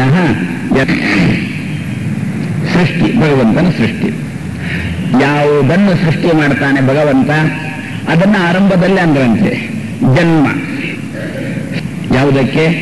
ಆದ್ಯಸ್ಯ. ಆದ್ಯಸ್ಯ ಅಂದ್ರೆ ನಿನ್ನೆ ಒಂದು ಕ್ರಮದಲ್ಲಿ ನೋಡಿದೆವು, 4 ಜನ ಆದ್ಯರು, ಅವರ ಸೃಷ್ಟಿ ಅಂತೊಂದು ನೋಡಿದೆವು. ಇನ್ನೊಂದು ಆದ್ಯಸ್ಯ. ಆದ್ಯ ಶಬ್ದಕ್ಕರ್ಥೆಯನ್ನು ಗೊತ್ತು. ಆ ಕೂಡಿಸು ಅದ್ಯ ಆದ್ಯ, ಸವರ್ಣ ದೀರ್ಘ ಸಂಧಿ ಬಂದು ಆದ್ಯ ಅಂತ ಆಯ್ತು. ಆ ಕೂಡಿಸು ಅದ್ಯ ಆದ್ಯ. ಆದ್ಯ ಅಂದ್ರೆ ಏನು? ಭೋಜ್ಯ ಅಂದ್ರೆ ಏನು? ಖಾದ್ಯ ಅಂದ್ರೆ ಏನು? ಅದ್ಯ ಅಂದ್ರೂ ಅದೇನೆ. ಅತ್ತುಂ ಯೋಗ್ಯ ಅದ್ಯ, ತಿನ್ನಲಿಕ್ಕೆ ಯೋಗ್ಯವಾದ್ದನ್ನು ಅದ್ಯ ಅಂತ ಕರೆದರು.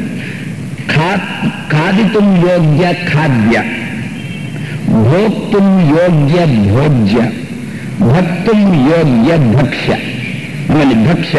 ಪಾತುಂ ಯೋಗ್ಯ ಪೇಯ. ಹಾಗಾದ್ರೆ ಭಕ್ಷ್ಯ, ಭೋಜ್ಯ, ಲೇಷ್ಯ, ಪೇಯ ಅಂತ ನಮ್ಮಲ್ಲಿ ಶಬ್ದ ಉಂಟು. ಇದೆಲ್ಲ ಏನರ್ಥ? ಯೋಗ್ಯ ಯೋಗ್ಯ ಯೋಗ್ಯ ಯೋಗ್ಯ. ಅದೇ ರೀತಿಯಲ್ಲಿ ಅದ್ಯ ಏನೋ ಮುಂದಿಟ್ಟಿದ್ದಾರೆ. ಮುಂದಿಟ್ಟದ್ದನ್ನು ಇದು ತಿನ್ನಲಿಕ್ಕೆ ಯೋಗ್ಯನೋ ಅಯೋಗ್ಯನೋ ಅಂತ ವಿಚಾರ ಮಾಡಿದಾಗ ಇದು ಅದ್ಯ. ಅದ್ಯ ಅಂದ್ರೆ ತಿನ್ನಲಿಕ್ಕೆ ಯೋಗ್ಯ. ಆದ್ಯ ಅಂದ್ರೆ ಏನರ್ಥ? ಚೆನ್ನಾಗಿ ತಿನ್ನಲಿಕ್ಕೆ ಯೋಗ್ಯ ಅಂತ ಅರ್ಥ. ಯಾವುದನ್ನು ಭಗವಂತ ಸೃಷ್ಟಿ ಮಾಡಿದ? ಜನ್ಮ ಸೃಷ್ಟಿ ಮಾಡಿದ. ಯಾವುದನ್ನು ಸೃಷ್ಟಿ ಮಾಡಿದ? ಆದ್ಯಸ್ಯ ಜನ್ಮ. ಯಾವುದು ತಿನ್ನಲಿಕ್ಕೆ ಯೋಗ್ಯನೋ ಅದನ್ನು ಭಗವಂತ ತಾನು ಸೃಷ್ಟಿ ಮಾಡಿದ ಅಂತ ಅರ್ಥ. ಜನ್ಮ ಆದ್ಯಸ್ಯ ಅಂದ್ರೆ ಏನು ಸೃಷ್ಟಿ ಮಾಡಿದ ಅದನ್ನು ತಿಂತಾನೆ ಅಂತ ಅರ್ಥ. ಯಾವುದನ್ನು ತಿಂತಾನೋ ಅದನ್ನೇ ಸೃಷ್ಟಿ ಮಾಡ್ತಾನೆ ಅಂತ ಅರ್ಥ. ಒಂದು ಲೋಕದಲ್ಲಿ ಒಂದು ಪಾಠ ಆಯ್ತಲ್ಲ, ಉಪನಿಷತ್ಕಾರರು ಬೊಬ್ಬೆ ಹೊಡಿತಾ ಇದ್ದಾರೆ, ವೇದ ಮಂತ್ರ ಬೊಬ್ಬೆ ಹೊಡಿತಾ ಉಂಟು.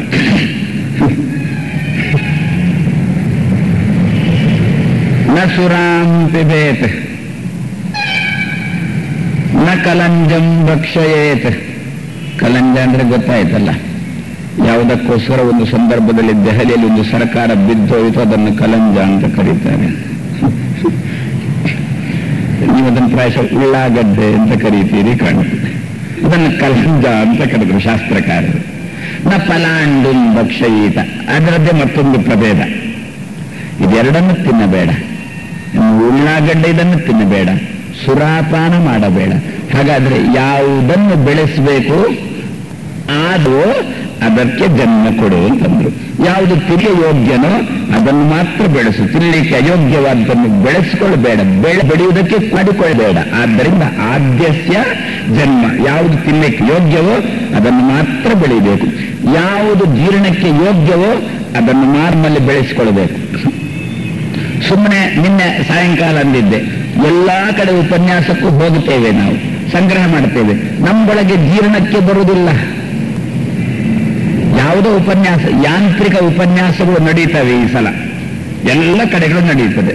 ಯಾಂತ್ರಿಕ ಉಪನ್ಯಾಸ ಅಂದ್ರೆ ಮಿಷನ್ ಉಪನ್ಯಾಸ ಅಂತ ಅರ್ಥ. ಈಗ ಅರ್ಥ ಆಯ್ತು, ಪುನಃ ಪೂರ್ತಿ ಬಿಡಿಸಿ ಹೇಳಬೇಕಾಗಿಲ್ಲ ಅದರ ಬಗ್ಗೆ. ಅಲ್ಲಿಗೂ ನಮ್ಮವರು ತುಂಬಾ ಜನ ಹೋಗುವವರಿದ್ದಾರೆ, ಬಹಳಷ್ಟು ಜನ ಹೋಗ್ತಾರೆ. ಎಷ್ಟು ಚೆನ್ನಾಗಿ ಹೇಳ್ತಾರೆ ಸ್ವಾಮಿ, ಎಷ್ಟು ಚೆನ್ನಾಗಿ ಹೇಳ್ತಾರೆ, ಆಂಗ್ಲ ಭಾಷೆಯಲ್ಲಿ ಒಂದಷ್ಟು ನಿರರ್ಗಳವಾಗಿ ಹೇಳ್ತಾರೆ, ಇದೇ ಚೆನ್ನಾಗಿ ಮತ್ತೇನಿಲ್ಲ. ಇಂಥದ್ದನ್ನೊಳಗೆ ತುಂಬಿಸಿಕೊಳ್ತೇವೆ. ಯಾರು ಒಳ್ಳೆಯ ದಿಯಲ್ಲಿ ಬಂದಿರತಕ್ಕಂಥ ವ್ಯಕ್ತಿಗಳು, ನಾವು ಒಳ್ಳೆಯ ಹಿನ್ನೆಲೆ ಇಟ್ಟುಕೊಂಡು ಬಂದಿರತಕ್ಕಂಥ ವ್ಯಕ್ತಿಗಳು ನಾವು ಹೋಗ್ತೇವೆ, ವಿಷಯದಲ್ಲಿ ಸಂಗ್ರಹ ಮಾಡ್ತೇವೆ, ಜೀರ್ಣಕ್ಕೆ ಬರುವುದಿಲ್ಲ ಅಂತಾರೆ. ಯಾಕೆ ಜೀರ್ಣಕ್ಕೆ ಬರುವುದಿಲ್ಲ? ನಾನೇ ದೇವರು ಅಂತಲೋ, ನನ್ನಂತೆ ದೇವರು ಅಂತಲೋ ಇಂಥ ವಿಷಯಗಳನ್ನು ಕೇಳಿ ಕೇಳಿ ಕೇಳಿ ಮನೆಗೆ ಬಂದು ವಿಚಾರಕ್ಕೆ ತೊಡಗಿದ್ರೆ ತಲೆ ಬುಡ ಇಲ್ಲ, ಏನಂತಲೂ ಗೊತ್ತಾಗುದಿಲ್ಲ. ಅದಕ್ಕಂದ್ರು ಆದ್ಯಸ್ಯ ಜನ್ಮ. ಯಾವ ಜೀರ್ಣಕ್ಕೆ ಬರ್ತದೋ, ಯಾವ ವಿಷಯವನ್ನು ಕೇಳಿದಾಗ ನಿನಗೆ ಗೊಂದಲ ಉಂಟಾಗುವುದಿಲ್ಲೋ ಅಂತ ವಿಷಯಕ್ಕೆ ನಿನ್ನಲ್ಲಿ ಜನ್ಮ ಕೊಡು, ಅಂತ ವಿಷಯವನ್ನು ಸಂಗ್ರಹ ಮಾಡು, ಅಂತ ವಿಷಯದ ಬಗ್ಗೆ ಶ್ರವಣ ಮಾಡು ಎನ್ನುವ ದೃಷ್ಟಿಯಿಂದ ವ್ಯಾಸರಂತ ಇದ್ದಾರೆ ಆದ್ಯಸ್ಯ ಜನ್ಮ. ಅಂದ್ರೆ ನಮ್ಮ ಅನುಭವಕ್ಕೆ ತಂದುಕೋ ಅಂತ ದಾಸರು ಈ ದೃಷ್ಟಿಯಲ್ಲಿ ಒಂದು ಸಂದರ್ಭದಲ್ಲಿ ಮಾತಂದದ್ದು. ಯಾವ ಮಾತು ನಮಗೆ ಜೀರ್ಣಕ್ಕೆ ಬರ್ತದೋ ಅಂತಹ ಮಾತುಗಳನ್ನು ನಮ್ಮಲ್ಲಿ ಬೆಳೆಸಿಕೊಳ್ಳಬೇಕು. ಆದ್ಯಸ್ಯ ಜನ್ಮ ಎನ್ನತಕ್ಕಂಥ ಅಭಿಪ್ರಾಯದಲ್ಲಿ ನೋಡಿದಂತೆ ಸದ್ಯಕ್ಕೆ ಜನ್ಮ ಅಂದ್ರೆ ಅವತಾರ, ಜನ್ಮ ಅಂದ್ರೆ ಕಾಣಿಸಿಕೊಳ್ಳುವುದು. 3 ರೀತಿಯ ಜನ್ಮ ಉಂಟು ಅಂತ ಶಾಸ್ತ್ರಕಾರರಂದ್ರು. ತೇಜೋ ವಿನಿಮಯ, ವಾರಿ ವಿನಿಮಯ, ಮೃದ್ ವಿನಿಮಯ. ತೇಜೋ ವಾರಿ ಮೃದಾಂ ಯಥಾ ವಿನಿಮಯ ಯತ್ರ ತ್ರಿಸರ್ಗೋ ಮೃಷ ಅಂದ್ರು. ತೇಜೋ ವಿನಿಮಯ ಯಾರ ಬಗ್ಗೆ? ಇದು ಭಗವಂತನ ಬಳಿ ತೇಜೋ ವಿನಿಮಯ ಅಂದ್ರು. ಭಗವಂತ ಭೂಮಿಗಿಳಿದು ಬಂದ, ದೇವರು ಬಂದ, ದರೆಗೆ ಬಂದ. ಬಹಳಷ್ಟು ಜನರದ್ದು ಪ್ರಶ್ನೆ, ಬೇರೆ ಮತಗಳಲ್ಲಿ ಇದ್ದಂತೆ ನಮ್ಮ ಮತದಲ್ಲಿ ಪ್ರಶ್ನೆ ಮಾಡ್ತಾರೆ. ಬೇರೆ ಮತದಲ್ಲಿ ಏನು? ದೇವರ ದೂತ ಬಂದ ಅಲ್ಲಿಂದ, ದೇವರು ಅಲ್ಲೇ ಇದ್ದಾನೆ, ದೂತನನ್ನು ಕೊಟ್ಟು ಕಳಿಸಿದ. ಸರಿ, ಅವರಿಗೆ ದೂತನೇ ದೊಡ್ಡವ, ದೇವರ ಬಗ್ಗೆ ಅವರು ತಲೆ ಕೆಡಿಸಿಕೊಳ್ಳುವರಲ್ಲ, ದೂತನ ಬಗ್ಗೆ ಮಾತ್ರ. ನಾವು ದೂತನ ಮೂಲಕ ದೇವರ ಬಗ್ಗೆ ತಲೆ ಕೆಡಿಸಿಕೊಳ್ಳುವ, ಅವರು ದೂತನ ಬಗ್ಗೆನೇ ತಲೆ ಕೆಡಿಸಿಕೊಳ್ಳುವರು. ಅಷ್ಟರಲ್ಲೇ ಮುಗಿದು ಹೋಯಿತು. ದೂತ ಎಷ್ಟು ಬಂದ ಅವರಲ್ಲಿ ಕೇಳಿಬಿಟ್ರೆ ಎಷ್ಟು ಬಂದ ಅಂದ್ರೆ ಅದರಲ್ಲಿ ಎಷ್ಟು ಅಷ್ಟು ಅಂತೇನಿಲ್ಲ, ಪೂರ ಬಂದ ಅಂತಾರೆ. ಆದ್ರೆ ಅಲ್ಲಿ ಖಾಲಿ, ಅಲ್ಲಿಂದ ದೂತ ಪೂರ್ತಿ ಇಳಿದು ಬಂದ ಅಂತಂದ್ರೆ ಅಲ್ಲಿ ದೂತ ಖಾಲಿ. ಅದೇ ರೀತಿಯಲ್ಲಿ ನಮ್ಮಲ್ಲಿ ಕೂಡ ದೇವರು ಅಲ್ಲಿಂದ ಇಲ್ಲಿಗಿಳಿದು ಬಂದ. ಎಷ್ಟು ಬಂದ? ಶೇಕಡ ಎಷ್ಟು ಬಂದ, ಶೇಕಡ ಎಷ್ಟು ಉಳ್ಕೊಂಡ ಅಂತ ಪ್ರಶ್ನೆ ಬಂದ್ರೆ ಅದಕ್ಕೆ ವ್ಯಾಸರು ಕೊಡತಕ್ಕಂಥ ಉತ್ತರ ತೇಜೋ ವಿನಿಮಯ ಅಂತಂದ್ರು. ಬೆಳಕಿನ ವಿನಿಮಯದಂತೆ ದೇವರು ಬಂದ ಅಂದ್ರು. ಬೆಳಕಿನಂತೆ ದೇವರು ಬಂದ, ಬೆಳಕಿನ ವಿನಿಮಯದಂತೆ ದೇವರು ಬಂದ. ಒಂದು ಬೆಳಕು ಎನ್ನುವುದರಿಂದ ತುಂಬಾ ಮುಖದಲ್ಲಿ ತಿಳಿಸಿಕೊಳ್ತಾರೆ. ಬೆಳಕಿನಂತೆ ಬಂದ. ಬೆಳಕು ಯಾಕೆ ಬರ್ತದೆ ಸ್ವಾಮಿ? ಬೆಳಕು ಯಾಕೆ ಬರೋದು ಅಂತಂದ್ರೆ ಎಲ್ಲಿ ಕತ್ತಲೆ ತುಂಬಿರ್ತದೋ, ತುಂಬಿದ ಕತ್ತಲೆ ಹೋಗಬೇಕು ಅಂತ ಯಾರಿಗೆ ಅಪೇಕ್ಷೆ ಉಂಟು ಅವರಿಗೆ ಬೆಳಕು ಬರ್ತದೆ. ಕತ್ತಲೆ ಅಂದ್ರೆ ಏನು? ಕತ್ತಲೆ ಆದಾಗೆಲ್ಲ ದೇವರು ಬರ್ತಾನೋ? ಅದಕ್ಕಂದ್ರೆ ಕತ್ತಲೆ ಅಂದ್ರೆ ಏನು ಅಂತ ಮೊದಲು ತಿಳ್ಕೊಂಡಾಗ ದೇವರು ಬರ್ತಾನಿಲ್ಲ ಅಂತ ಮತ್ತೆ ವಿಚಾರ ಮಾಡ್ಲಿಕ್ಕಾಗ. ಕತ್ತಲೆ ಅಂದ್ರೆ ಏನು? ಹೋಗಬೇಕಾದ ದಾರಿಯ ಬಿಟ್ಟು ಹೋಗಬಾರದ ದಾರಿಯಲ್ಲಿ ಹೋಗುವುದೇ ಕತ್ತಲೆ ಅಂದ್ರೆ. ಇಷ್ಟೇ ತಾನೆ. ರಾತ್ರಿ ಮಲಗಿರ್ತೇವೆ, ದಿಢೀರಂತ 12 ಗಂಟೆಗೆ ಎಚ್ಚರಿಕೆ ಆಯ್ತು, ಎದ್ದೆವು, ಶೌಚಕ್ಕೆ ಹೋಗಬೇಕಾಗಿದಂತೂ ಹೊರಟೆವು. ಎಲ್ಲಿ ಹೋಗಬೇಕು? ಬಾಗಿಲಿದ್ದ ಕಡೆ ಹೋಗಬೇಕು, ಗೋಡೆ ಇದ್ದ ಕಡೆ ಹೋದೆವು. ಗೋಡೆಗೆ ತಲೆ ತಾಗಿತು, ಓ ಇದು ದಾರಿ ಅಲ್ಲ ಅಂತ ತಿರುಗಿ ಬಂದೆವು. ಮತ್ತೆ ಯಾವುದು ಬಾಗಿಲು? ಬಾಗಿಲಲ್ಲಿ ಹೋದೆವು. ಯಾಕೆ ಹಾಗಾಯಿತು? ಹೋಗಬಾರದ ಜಾಗದಲ್ಲಿ ಹೋಗಿ ತಲೆಗೆ ಬಾಗಿ ಗೋಡೆ ಕೊಳ್ಳತಕ್ಕಂಥ ಪ್ರಸಂಗ ಯಾಕೆ ಬಂತು? ಕತ್ತಲೆ ಇದ್ದದ್ದರಿಂದ. ಹಾಗಾದ್ರೆ ಕತ್ತಲೆ ಅಂದ್ರೆ ಏನರ್ಥ? ಹೋಗಬೇಕಾದ ದಾರಿ ಬಿಟ್ಟು ಹೋಗಬಾರದ ದಾರಿಯಲ್ಲಿ ಹೋಗುವುದೇ ಕತ್ತಲೆ ಅಂದ್ರೆ. ಈಗ ನಮ್ದೆಲ್ಲ ಕತ್ತಲೆಯಲ್ಲಿದ್ದೇವೆ ಅಂತಾರೆ ಒಂದು ರೀತಿಯಲ್ಲಿ. ಹೋಗಬೇಕಾದ ದಾರಿ ಒಂದು ಉಂಟು, ಈ ದಾರಿಯಲ್ಲಿ ಹೋಗಬೇಕು, ಬಾಗಿಲು ಇಂಥ ಕಡೆ ಉಂಟು ಅಂತಾರೆ. ದಾರಿ ಯಾವುದಯ್ಯ ಅಂತ ಕೇಳಿದ್ರಂತೆ. ಇವ ಪಾಪ ಗೋಡೆಗೆ ತಲೆ ಬಡ್ಕೊಂಡಾಗಿದೆ, ಹೋಗಬಾರದ ದಾರಿಯಲ್ಲಿ ಹೋಗಿ ಗೋಡೆಗೆ ತಲೆ ಬಡ್ಕೊಂಡಾಗಿದೆ. ಆವಾಗ ಇವನ ಬಾಯಿಂದ ಬಂತು ಉದ್ಗಾರ, ಬಡ್ಕೊಂಡ ಮೇಲೆ ಉದ್ಗಾರ ಬಂತು, ದಾರಿ ಯಾವುದಯ್ಯ? ಆವಾಗ ದಾಸರು ಬಂದು ಇದೇ ದಾರಿಯಯ್ಯ ಅಂತ ತೋರಿಸಿಕೊಟ್ಟಂತೆ. ನಿಗಮಗಳೇ ದಾರಿ ಅಂತ ದಾಸರು ತೋರಿಸಿಕೊಟ್ರಂತೆ. ಆದ್ದರಿಂದ ಕಾಣಬಾರದ್ದು ಕಂಡು, ಕಾಣಬೇಕಾದ್ದು ಕಾಣದಿರುವುದು. ಯಾನಿಶಾ ಸರ್ವಭೂತಾನಾಂ ಯಸ್ಯಾಂ ಜಾಗೃತಿ ಸಂಯಮಿ ಅಂತ ಕೃಷ್ಣ ಇದನ್ನೇ ಮತ್ತೊಂದು ಕಡೆಯಲ್ಲಿ ಗೀತೆಯಲ್ಲಿ ತಾನೊಂದು ಮಾತಂತ ಇದ್ದಾನೆ. ಹಾಗಾದ್ರೆ ಕತ್ತಲು, ಇಂತಹ ಕತ್ತಲು ಸಮಾಜದಲ್ಲಿ ತುಂಬಿದಾಗ ಈ ಕತ್ತಲಲ್ಲಿದ್ದ ಜನರಿಗೆ ಏನರ್ಥ? ಕೇಳಬಾರದ್ದನ್ನು ಕೇಳಿ ಕೇಳಬೇಕಾದ್ದನ್ನು ಬಿಡತಕ್ಕಂಥ ಪ್ರಸಂಗ ನಮ್ಮ ಜನಕ್ಕೆ ಬಂದು ಕತ್ತಲೆಯಲ್ಲಿ ಮುಳುಗಿರುವಾಗ ಇವರನ್ನು ಬೆಳಕಿಗೆ ತರುವುದಕ್ಕೋಸ್ಕರನೇ ಭಗವಂತ ಇಳಿದು ಬಂದ. ಅದಕ್ಕೋಸ್ಕರ ಭಗವಂತನಿಗೆ ಬೆಳಕಿನ ಹೋಲಿಕೆ ಕೊಟ್ಟರು. ಬೆಳಕಿನಂತೆ ಬಂದ. ಯೋಗ್ಯತೆ ಇದ್ದುಕೊಂಡು ಅಡ್ಡದಾರಿ ಹಿಡಿದ ಜನರನ್ನು ಸರಿದಾರಿಗೆ ತರುವುದಕ್ಕೋಸ್ಕರ ಭಗವಂತ ಬೆಳಕಿನಂತೆ ಬಂದ.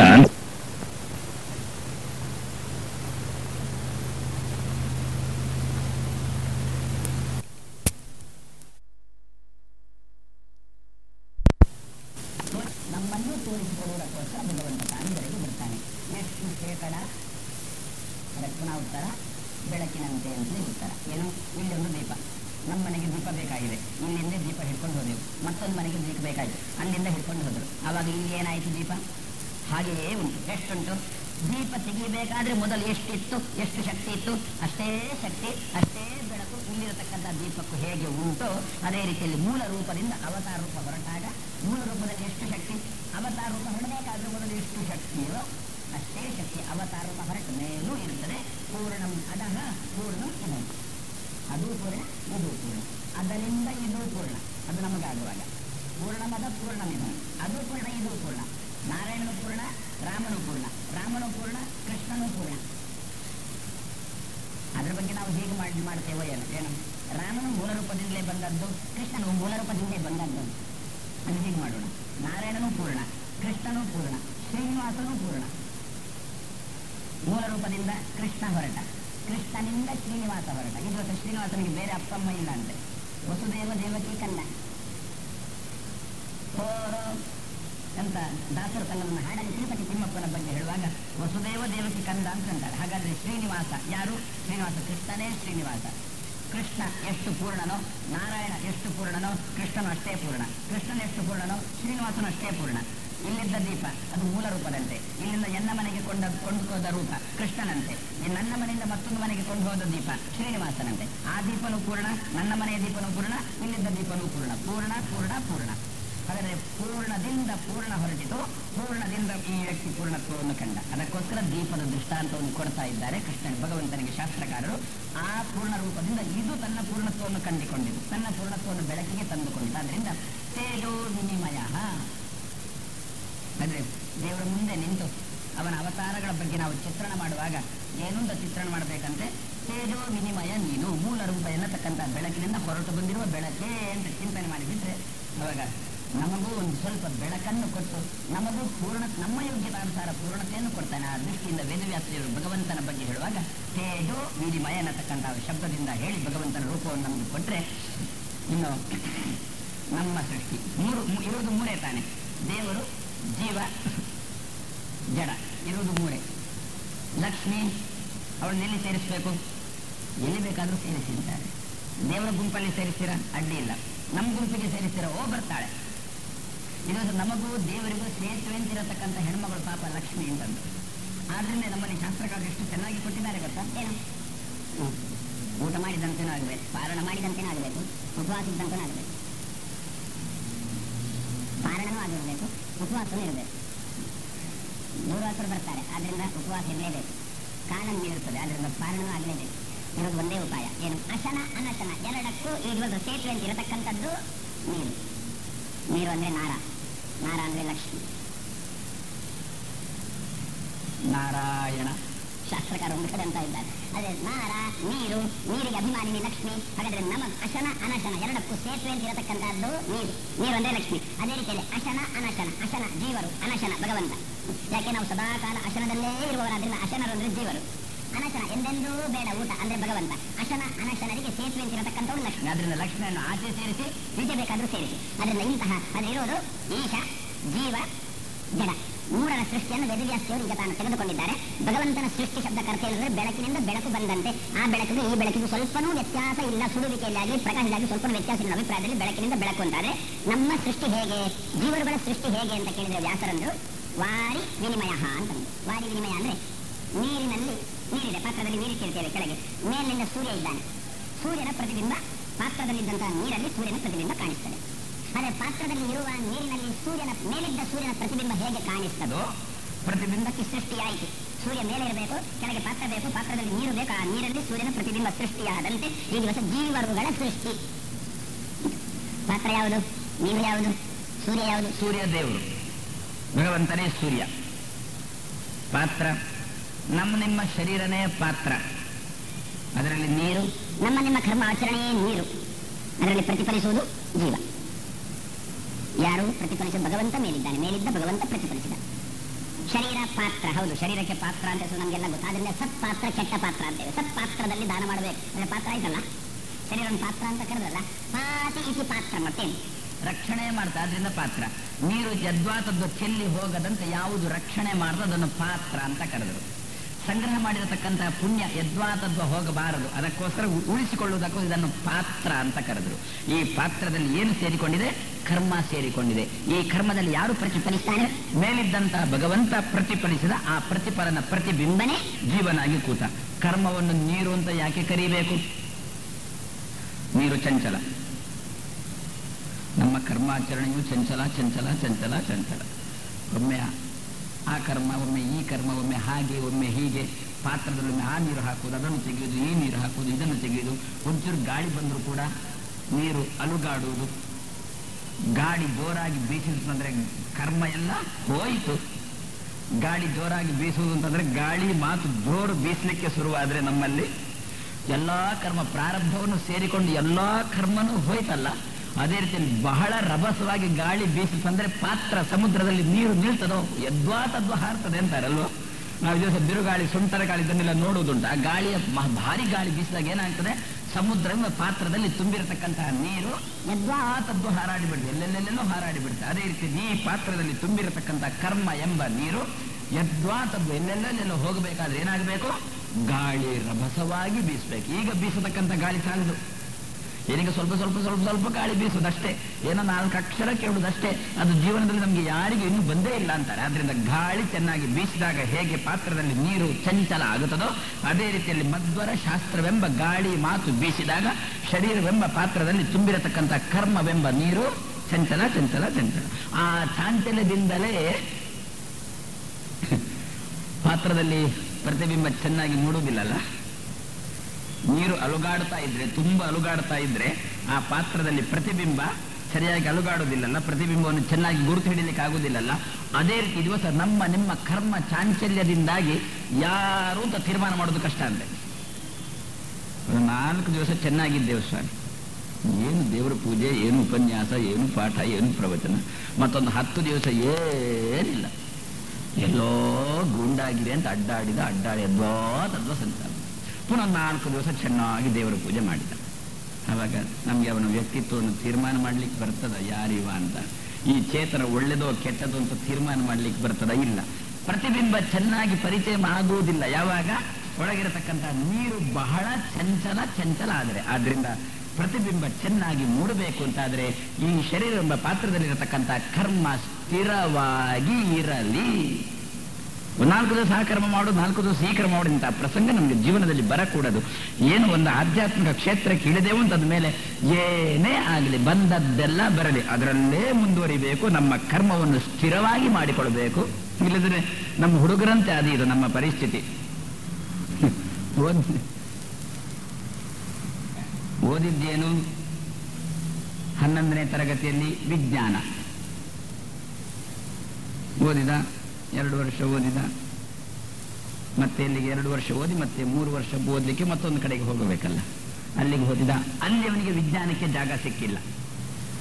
ಏನು ಮಾಡಿದ? ವಾಣಿಜ್ಯಕ್ಕೆ ಸೇರಿದ. ಯಾರೋ ಕೇಳಿದ್ರು, ನೀನು 11, 12ರಲ್ಲಿ ಓದಿದ್ದು ವಿಜ್ಞಾನ, ಈಗ ಇಲ್ಲಿ ಬಂದು 3 ವರ್ಷ ಇರಬೇಕಾದ ಜಾಗದಲ್ಲಿ ಬಂದು ನೀನು ವಾಣಿಜ್ಯ ತೆಗೆದುಕೊಂಡಿಯಲ್ಲ, ಯಾಕೆ? ಅದರಲ್ಲಿ ಸಿಕ್ಕಿಲ್ಲ ಸ್ವಾಮಿ, ಅದರಿಂದ ಇದನ್ನು ತೆಗೆದುಕೊಂಡೆ. ಅದೊಂದು ಸ್ಥಿರ ಇಲ್ಲಲ್ಲ, ಇದನ್ನೇ ಓದಬೇಕು ಅಂತ ನಮ್ಮಲ್ಲಿ ಸ್ಥಿರ ಇಲ್ಲ. ನಮ್ಮ ಹುಡುಗರಲ್ಲಿ ಯಾವುದು ಸಿಕ್ಕಿತೋ ಅದಕ್ಕೆ ಹೋಗುವುದು ಅಂತ, ಒಟ್ಟಿಗೆ ಮನೆಯಲ್ಲಿ ಇರಲಿಕ್ಕೆ ಬಿಡುವುದಿಲ್ಲ. ಅದರಿಂದ ತರಗತಿಗೆ ಬಂದಿದ್ದೇನೆ ಅಂತ ಹೇಳುವಂತೆ ದಿವಸ ಇದೇನು ನಮ್ಮಲ್ಲಿ ಕರ್ಮದಲ್ಲಿ ಸ್ಥಿರತೆ ಇಲ್ಲ ಅಂತಂದ್ರು. ಚಾಂಚಲ್ಯ ಅಂತಂದ್ರು. ಅವನು 11ನೇ ತರಗತಿ ಓದುವಾಗಲೂ ಅವನಿಗೆ ಚಾಂಚಲ್ಯ ಉಂಟು. ನಿಜವಾಗಿ ಅವನಿಗೆ ದಾರುಢ್ಯ ಇತ್ತು ಅಂತಂದ್ರೆ ಅಲ್ಲಿ ಜಾಗ ಸಿಗಲಿಕ್ಕೆ ಬೇಕಾಗುವಷ್ಟು ಅಂಕಗಳನ್ನು ಪಡೆಯಲಿಲ್ಲ ಅಂದ್ರೆ ಚಾಂಚಲ್ಯ ಉಂಟು ಅಂತ ಅರ್ಥ. ಯಾವ ವ್ಯಕ್ತಿಗೆ ಜೀವನದಲ್ಲಿ ಚಾಂಚಲ್ಯ ಬರ್ತದೋ ಆ ವ್ಯಕ್ತಿಯನ್ನು ಅಳಿಲಿಕ್ಕಾಗುವುದಿಲ್ಲ, ಇಂಥವನೇ ಅಂತ ಅಳಿಲಿಕ್ಕಾಗುವುದಿಲ್ಲ. ಅದೇ ರೀತಿಯಲ್ಲಿ ಕರ್ಮ ಎನ್ನತಕ್ಕಂಥ ನೀರು ಚಂಚಲ ಆಯಿತು ಅಂತಂದ್ರೆ ಒಳಗಿನ ಚೇತನ ಒಳ್ಳೆಯವನು ಕೆಟ್ಟವನು ಅಂತ ಅಳಿಲಿಕ್ಕೆ ಬರುವುದಿಲ್ಲ. ಆ ದೃಷ್ಟಿಯಿಂದ ಕರ್ಮವನ್ನು ನೀರಿನ ಸ್ಥಾನದಲ್ಲಿಟ್ಟರು. ಮೇಲಿನಿಂದ ಸೂರ್ಯ ಪಾಪ ತನ್ನ ಪಾಡಿಗೆ ತಾನು ಹೊಳೆಯುತ್ತಾ ಇದ್ದಾನೆ. ಅದು ಇಲ್ಲಿ ಚೆನ್ನಾಗಿ ಮೂಡಬೇಕು ಅಂತ ಆದ್ರೆ ನೀವು ಚೆನ್ನಾಗಿರಲಿ. ನೀವು ಸೂರ್ಯನನ್ನು ಚೆನ್ನಾಗಿರ್ಲಿಕ್ಕೆ ಹೋಗೋದು ಬೇಡ, ನಾವು ಸೂರ್ಯನನ್ನು ಚೆನ್ನಾಗಿರ್ಲಿಕ್ಕೆ ಹೋಗೋದು ಬೇಡ. ಸೂರ್ಯ ಚೆನ್ನಾಗೇ ಇದ್ದಾನೆ, ನೀರು ಚೆನ್ನಾಗಿರ್ಲಿ, ನೀರಿನ ಪಾತ್ರ ಚೆನ್ನಾಗಿರಲಿ. ಆವಾಗ ಪ್ರತಿಬಿಂಬ ತನ್ನಿಂತಾನೇ ಚೆನ್ನಾಗಿ ಮೂಡ್ತದೆ, ಪ್ರತಿಬಿಂಬ ಸ್ಥಿರವಾಗಿರ್ತದೆ. ಇದೇ ಪ್ರತಿಬಿಂಬ ಅಂತ ತೀರ್ಮಾನ ಮಾಡ್ಲಿಕ್ಕೆ ಬರ್ತದೆ. ಆ ದೃಷ್ಟಿಯಿಂದ ಶರೀರವೆಂಬ ಪಾತ್ರದಲ್ಲಿ ಕರ್ಮವೆಂಬ ನೀರಿಗೆ ಅನುಗುಣವಾಗಿ ಜೀವರುಗಳ ಸೃಷ್ಟಿ ಪ್ರತಿಬಿಂಬದಂತೆ ಆಗುತ್ತದೆ. ಆದ್ರಿಂದ ಏನು ಚಿಂತನೆ ಮಾಡಬೇಕು? ನಾನು ಪ್ರತಿಬಿಂಬ, ನೀನು ಬಿಂಬ, ಇದೇ ನಮ್ಮ ಸೃಷ್ಟಿ. ನಿತ್ಯ ಚಿಂತನೆ ಮಾಡೋಣ. ನಾನು ಮಾಡ್ತೇವೆ ಜಪ ಮಾಡುವಾಗ ಬಿಂಬೋಸಿ ಪ್ರತಿಬಿಂಬೋಸಿ ಅಂತ ಪ್ರತಿನಿತ್ಯ ಚಿಂತನೆ ಮಾಡ್ತೇವೆ. ಈ ಚಿಂತನೆ ದೃಢ ಆಗ್ತಾ ಹೋಗಲಿ. ಪ್ರಾಯಶಃ ಭಗವಂತ ನಿಮ್ಮ ಜನ್ಮಗಳನ್ನು ಇದರಲ್ಲೇ ಬಹಳಷ್ಟು ಕಳೆದು ಬಿಡ್ತಾನೋ ಏನು. ಇಲ್ಲದ್ರೆ ಎಷ್ಟು ಸಲ ಹುಟ್ಟಬೇಡ, ಎಷ್ಟು ಕರ್ಮಗಳನ್ನು ಅನುಭವಿಸಲಿಕ್ಕಿಲ್ಲ, ಎಷ್ಟು ಸಲ ಹುಟ್ಟಲಿಕ್ಕಿಲ್ಲ. ಒಮ್ಮೊಮ್ಮೆ ಹುಟ್ಟಿದ್ದೇ ಇಷ್ಟು ನಾವು ಗೊಂದಲಕ್ಕೆ ಒಳಗಾಗಿರುವಾಗ.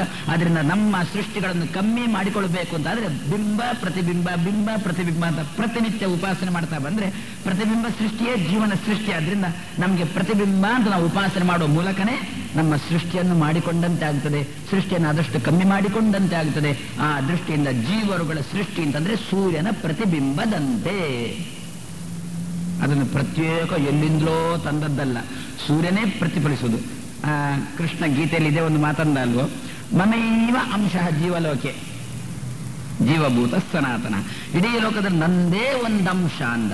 ಇದನ್ನೇ ಹಿಡ್ಕೊಂಡು ಕೆಲವರು ಉಪನ್ಯಾಸಕ್ಕೆ ತೊಡಗಿದ್ದು. ನೋಡಿ, ಕೃಷ್ಣನೇ ಅಂದಿದ್ದಾನೆ, ಅಲ್ಲಿ ನಾನೇ ಇರುವುದು ಅಂತಂದಿದ್ದಾನೆ, ಆದ್ರಿಂದ ನಾನು ನೀನು ಒಂದೇ ಅಲ್ವೋ ಅಂತ ಹೀಗೆ ಉಪನ್ಯಾಸಕರು ಶುರು ಮಾಡಿದ್ದು. ಆದರೆ ಏನರ್ಥ ಅದಕ್ಕೆ? ಏನಂದ್ರೆ ಹಿರಿಯರು ಭಿನ್ನಾಂಶ ಸ್ವರೂಪಾಂಶ ಅಂತ ಅದರಲ್ಲಿ ಪುನಃ ವ್ಯತ್ಯಾಸ ಕೊಟ್ಟರು. ನನ್ನಲ್ಲಿ 10 ರೂಪಾಯಿ ಉಂಟು, ನಿಮ್ಮಲ್ಲಿ 1 ರೂಪಾಯಿ ಉಂಟು. ನಾನು ಹೇಳ್ತೇನೆ ನನ್ನಲ್ಲಿದ್ದ ದುಡ್ಡಿನ 10ನೇ ಒಂದಂಶ ನಿಮ್ಮಲ್ಲಿ ಉಂಟು ಅಂತ ಹೇಳ್ತೇನೆ. ನನ್ನದೇ ದುಡ್ಡು ನಿಮಗೆ ಬಂತು ಅಂತ ಅರ್ಥ ಅಲ್ಲ, ನಿಮ್ಮ ದುಡ್ಡು ನಿಮ್ಮಲ್ಲಿ, ನನ್ನ ದುಡ್ಡು ಎನ್ನಲ್ಲೇ. ಆದ್ರೂ ಅನ್ನುವಾಗ ಅಂಶ ಎನ್ನುವ ಶಬ್ದ ಪ್ರಯೋಗ ಮಾಡ್ತೇವೆ. ಯಾಕೆ? ಆ ದುಡ್ಡಿಗೂ ಈ ದುಡ್ಡಿಗೂ ಹೋಲಿಕೆ ಉಂಟು. ಯಾಕೆ? ಎರಡೂ ದುಡ್ಡು ಆದ್ದರಿಂದ. ಅದೇ ರೀತಿಯಲ್ಲಿ ನಮಗೂ ಭಗವಂತನಿಗೂ ಹೋಲಿಕೆ ಉಂಟು. ಆ ದೃಷ್ಟಿಯಿಂದ ಕೃಷ್ಣ ಅಂದ ಎನ್ನದೇ ಅಂಶ ಅಲ್ಲಿರುವುದು.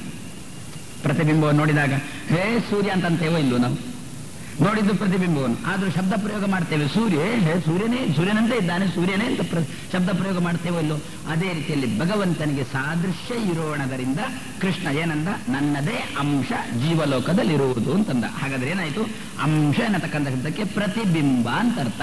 ನಾವು ಭಗವಂತನ ಪ್ರತಿಬಿಂಬರು, ಹೊರತು ಹೊಸ್ತು ಬಂದದ್ದಲ್ಲ, ಇದ್ದದ್ದೇ ನೀರಲ್ಲಿ ತೋರಿದಂತೆ ಈ ದಿವಸ ಜೀವರುಗಳ ಸೃಷ್ಟಿ.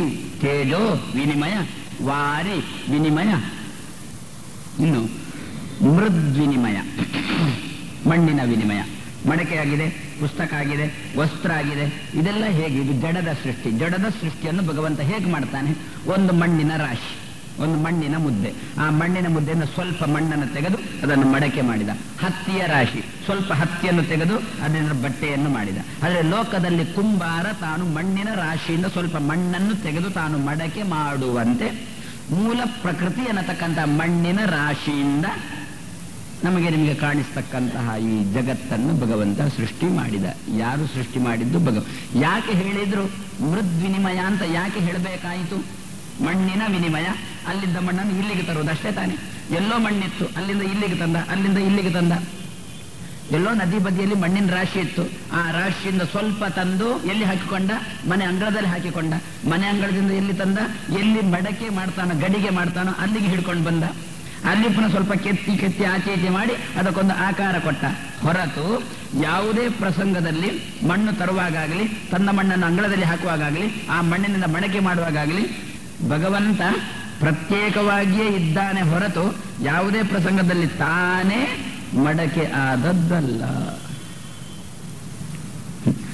ದೇವರೇ ಮಡಕೆ ಆದದ್ದಲ್ಲ, ದೇವರು ಮಡಕೆ ಮಾಡಿದ್ದು. ಕುಂಬಾರ ಮಡಕೆ ಆಗುವುದಲ್ಲ, ಕುಂಬಾರನು ಮಡಕೆ ಮಾಡುವುದು. ಮಣ್ಣು ಮಡಕೆ ಆಗುವುದು, ಕುಂಬಾರ ಮಡಕೆ ಮಾಡುವುದು. ದೇವರು ಜಗತ್ತನ್ನು ಮಾಡುವುದು, ಮೂಲ ಪ್ರಕೃತಿ ಜಗತ್ತು ಆಗುವುದು. ಬಹಳಷ್ಟು ಜನ ಏನಂತಾರಂತೆ? ದೇವರೇ ಜಗತ್ತಾದ ಅಂತಾರಂತೆ. ದೇವರೇ ಈ ಜಗತ್ತಿನ ರೂಪ ತಾಳಿದ ಅಂತ.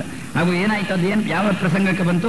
ಕುಂಬಾರನೇ ಮಡಕೆ ಆದ ಅಂತ. ಕುಂಬಾರನೇ ಮಡಕೆ ಅಂದ್ರೆ ಎಷ್ಟು ಹಾಸ್ಯಾಸ್ಪದನೋ, ದೇವರೇ ಮಡಕೆ ಜಗತ್ತಾದ ಅನ್ನತಕ್ಕಂಥದ್ದು ಅಷ್ಟೇ ಹಾಸ್ಯಾಸ್ಪದ ಅಂತಾರೆ.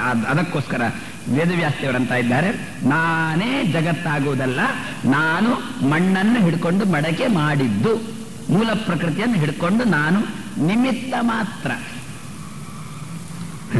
ಅರ್ಜುನನಿಗಂದ, ನೀನು ನಿಮಿತ್ತ ಆಗು, ನಾನೇ ಎಲ್ಲರನ್ನು ಬಡೀತೇನೆ ಅಂತ ಅರ್ಜುನನಿಗಂದ. ಈ ದಿವಸ ಭಗವಂತ ತಾನು ನಿಮಿತ್ತ. ಆದ್ರಿಂದ ಉಪನಿಷತ್ತಂತು ನಮ ಕುಲಾಲೇಭ್ಯ, ನೀನು ದೊಡ್ಡ ಕುಲಾಲ ಅಂತಾರೆ. ನೀನು ಮಡಕೆ ಮಾಡುವ, ಜಗತ್ತೆನ್ನತಕ್ಕಂತಹ ಮಡಕೆಯನ್ನು ಮಾಡ್ಲಿಕ್ಕೆ ಹೊರಟವು ನೀನು ಕುಲಾಲ. ಆದ್ರೆ ಕುಲಾಲ ಮಡಕೆ ಹೇಗೆ ಆಗುವುದಿಲ್ಲವೋ ಅದೇ ರೀತಿಯಲ್ಲಿ ಏನು ತೇಜೋ ವಾರಿ ಮೃತ್, ತೇಜೋ ವಿನಿಮಯ, ವಾರಿ ವಿನಿಮಯ, ಮೃದ್ ವಿನಿಮಯ. ವಿನಿಮಯ ಅಂದ್ರೆ ಆಚೆ ಈಚೆ ಮಾಡುವುದು, ಅದಕ್ಕೆ ಬೇಕಾಗಿದೆ. ಸುಮಾರಾಗಿ ನಮ್ಮಲ್ಲಿ ವಿನಿಮಯ ಶಬ್ದಕ್ಕೆ ಹೀಗೊಂದು ಅರ್ಥ ಉಂಟು. ಏನು, ಒಂದು ವಸ್ತುವನ್ನು ಕೊಟ್ಟು ಇನ್ನೊಂದು ವಸ್ತುವನ್ನು ತೆಗೆದುಕೊಳ್ಳುವುದಕ್ಕೆ ವಿನಿಮಯ. ಅದನ್ನು ವಿನಿಮಯ ಮಾಡಿಕೊಳ್ಳೋಣ, ಅದನ್ನು ನನ್ ಕೊಡಿ, ನಾನು ನಿಮಗೆ ಕೊಡ್ತೇನೆ ಅಂತ ಹೀಗೆ ವಿನಿಮಯ ಮಾಡಿದಂತೆ ಇದೇ ರೀತಿಯಲ್ಲಿ ತೇಜೋ ವಿನಿಮಯ. ಅಲ್ಲಿದ್ದ ತೇಜಸ್ ಇಲ್ಲಿಗೆ ಬಂತು. ದೇವರಂತಾನೆ ನಾವು ವಿನಿಮಯ ಮಾಡಿಕೊಳ್ಳೋಣ ಅಂತ ನಮ್ಮಲ್ಲಿ. ಏನು ಅಂತ, ನಾನು ಇಲ್ಲಿಗೆ ಬರ್ತೇನೆ, ನೀನು ಅಲ್ಲಿಗೆ ಬರ್ತೀಯಾ ಅಂತ. ನಾವು ಒಪ್ಪಲಿಲ್ಲ, ಆದ್ರೂ ಬಂದ. ಅವಾಗ ಇಲ್ಲಿಗೆ ಬರ್ಬೇಕಾದ್ರೆ ಕೇಳ್ತಾನೆ ಅಂತ ದೇವರು, ನಾನು ಬರ್ತೇನೆ, ನಿಮ್ಮಲ್ಲಿಗೆ ಬರ್ತೇನೆ, ನೀನು ಎನ್ನಲ್ಲಿಗೆ ಬರ್ತೀಯ. ಮೊದಲು ನೀನು ಬಾ, ಮತ್ತೆ ನೋಡೋಣ. ಪ್ರಾಯಶಃ ಸೋತದ್ದು ದೇವರ ಇವರು ಬಂದೇ ಬಿಟ್ಟ ಅಂತಾರೆ. ನಾವಲ್ಲಿ ಹೋದೇವೋ ಬಿಟ್ಟೇವೋ ಬೇರೆ ವಿಚಾರ. ಆದ್ರೆ ದೇವರದ್ದೇನು ತೇಜೋ ವಿನಿಮಯ. ಆ ದೇವರ ತೇಜೋ ವಿನಿಮಯ ಅನ್ನತಕ್ಕಂಥ ಮಾತ್ರ ನಾವು ಉಳಿಸಿಕೊಡ್ಬೇಕಲ್ಲ. ಅವ ಇಲ್ಲಿಗೆ ಬಂದಾಗ ನಾವಲ್ಲಿಗೆ ಹೋಗಲೇಬೇಕಲ್ಲ. ಅಂದ್ರೆ ಅರ್ಥ ಗೊತ್ತು, ಅಲ್ಲಿಗೆ ಹೋಗ್ಬೇಕಾದ್ರೆ ಏನು ಮಾಡಬೇಕು ನಮ್ಗೆ ಗೊತ್ತು. ಆ ದೃಷ್ಟಿಯಿಂದ ತೇಜೋ ವಿನಿಮಯ, ವಾರಿ ವಿನಿಮಯ, ಮೃದ್ ವಿನಿಮಯ ಎನ್ನತಕ್ಕಂತಹ ಶಬ್ದವನ್ನು ಸೂತ್ರಕಾರರು ವೇದವ್ಯಾಸದೇವರು ತಾನು ಪ್ರಯೋಗ ಮಾಡಿ ಇಷ್ಟೆಲ್ಲ ಸೃಷ್ಟಿ ಮಾಡಿರತಕ್ಕಂಥ ಭಗವಂತನಿಗೆ ಲಾಭ ಏನು? ಪಾಪ ಅಲ್ಲಿಂದಿಲ್ಲಿಗೆ ಬಂದ, ಒಂದು ರೂಪದಿಂದ ಮತ್ತೊಂದು ರೂಪ ತೆಗೆದುಕೊಂಡ, ನಮ್ಮನ್ನೊಂದಷ್ಟು ಧರೆಗೆ ತಂದು ಹಾಕಿದ. ಸಾಲದಕ್ಕೆ ಇದನ್ನೆಲ್ಲ ಒಂದು ಉದ್ಯಾನದಂತೆ ನಿರ್ಮಾಣ ಮಾಡಿ ನಮಗೆ ಕೊಟ್ಟ. ವಿಹಾರ ಮಾಡಿ ಅಂತಂದ, ಮಾಡೋಣ ಅಂದ. ಮಾಡಿ ಇಷ್ಟ ಮಾಡೋಣ, ವಿಹಾರ ಮಾಡೋಣ ಅಂತಂದ. ಏನು ಲಾಭ ದೇವರಿಗೆ? ಯತ್ರ ತ್ರಿಸರ್ಗ ಮೃಷ, ಒಂದು ಎಳ್ಳಷ್ಟು ಲಾಭ ಇಲ್ಲದೆ ಭಗವಂತ ಮಾಡಿಬಿಟ್ಟ. ಹುಚ್ಚನೋ ಮೂರ್ಖನೋ, ಮೂರ್ಖರು ಕೂಡ ಲಾಭ ಇಲ್ಲದೆ ಒಂದು ಹೆಜ್ಜೆ ಮುಂದೆ ಇಡುವುದಿಲ್ಲ ಅಂತೆ. ಹಾಗೆ ಆಗಿರುವಾಗ ಭಗವಂತ ಇಷ್ಟೆಲ್ಲ ಮಾಡಿದ ಅಂತಂದ್ರೆ, ಉಪನಿಷತ್ಕಾರರ ಹತ್ರ ಕೇಳೋಣ, ಅವರು ಏನು ಉತ್ತರ ಕೊಟ್ಟರು. ಉಪನಿಷತ್ಕಾರರು ಬೇರೆಯವರು ಏನು ಹೇಳ್ತಾರೆ ಅದನ್ನು ಹೇಳಿಕೊಂಡು ತನ್ನ ಅಭಿಪ್ರಾಯ ಹೇಳಿತು. ಕೆಲವರು ಏನು ಹೇಳಿದ್ರಂತೆ, ದೇವರು ಜಗತ್ತನ್ನು ಯಾಕೆ ಸೃಷ್ಟಿ ಮಾಡುವುದು ಅಂತ ಕೇಳಿಬಿಟ್ರೆ ಆಟಕ್ಕೋಸ್ಕರ ಅಂತಂದ್ರಂತೆ. ಆಟ ಯಾಕೆ? ನೆಮ್ಮದಿಗೋಸ್ಕರ. ಆದರೆ ಮೊದಲು ನೆಮ್ಮದಿ ಇರಲಿಲ್ವೋ ಅಂತ ಪ್ರಶ್ನೆ ಮಾಡಿದಕ್ಕೆ ತೆಪ್ಪಗೆ ಕೂತರು.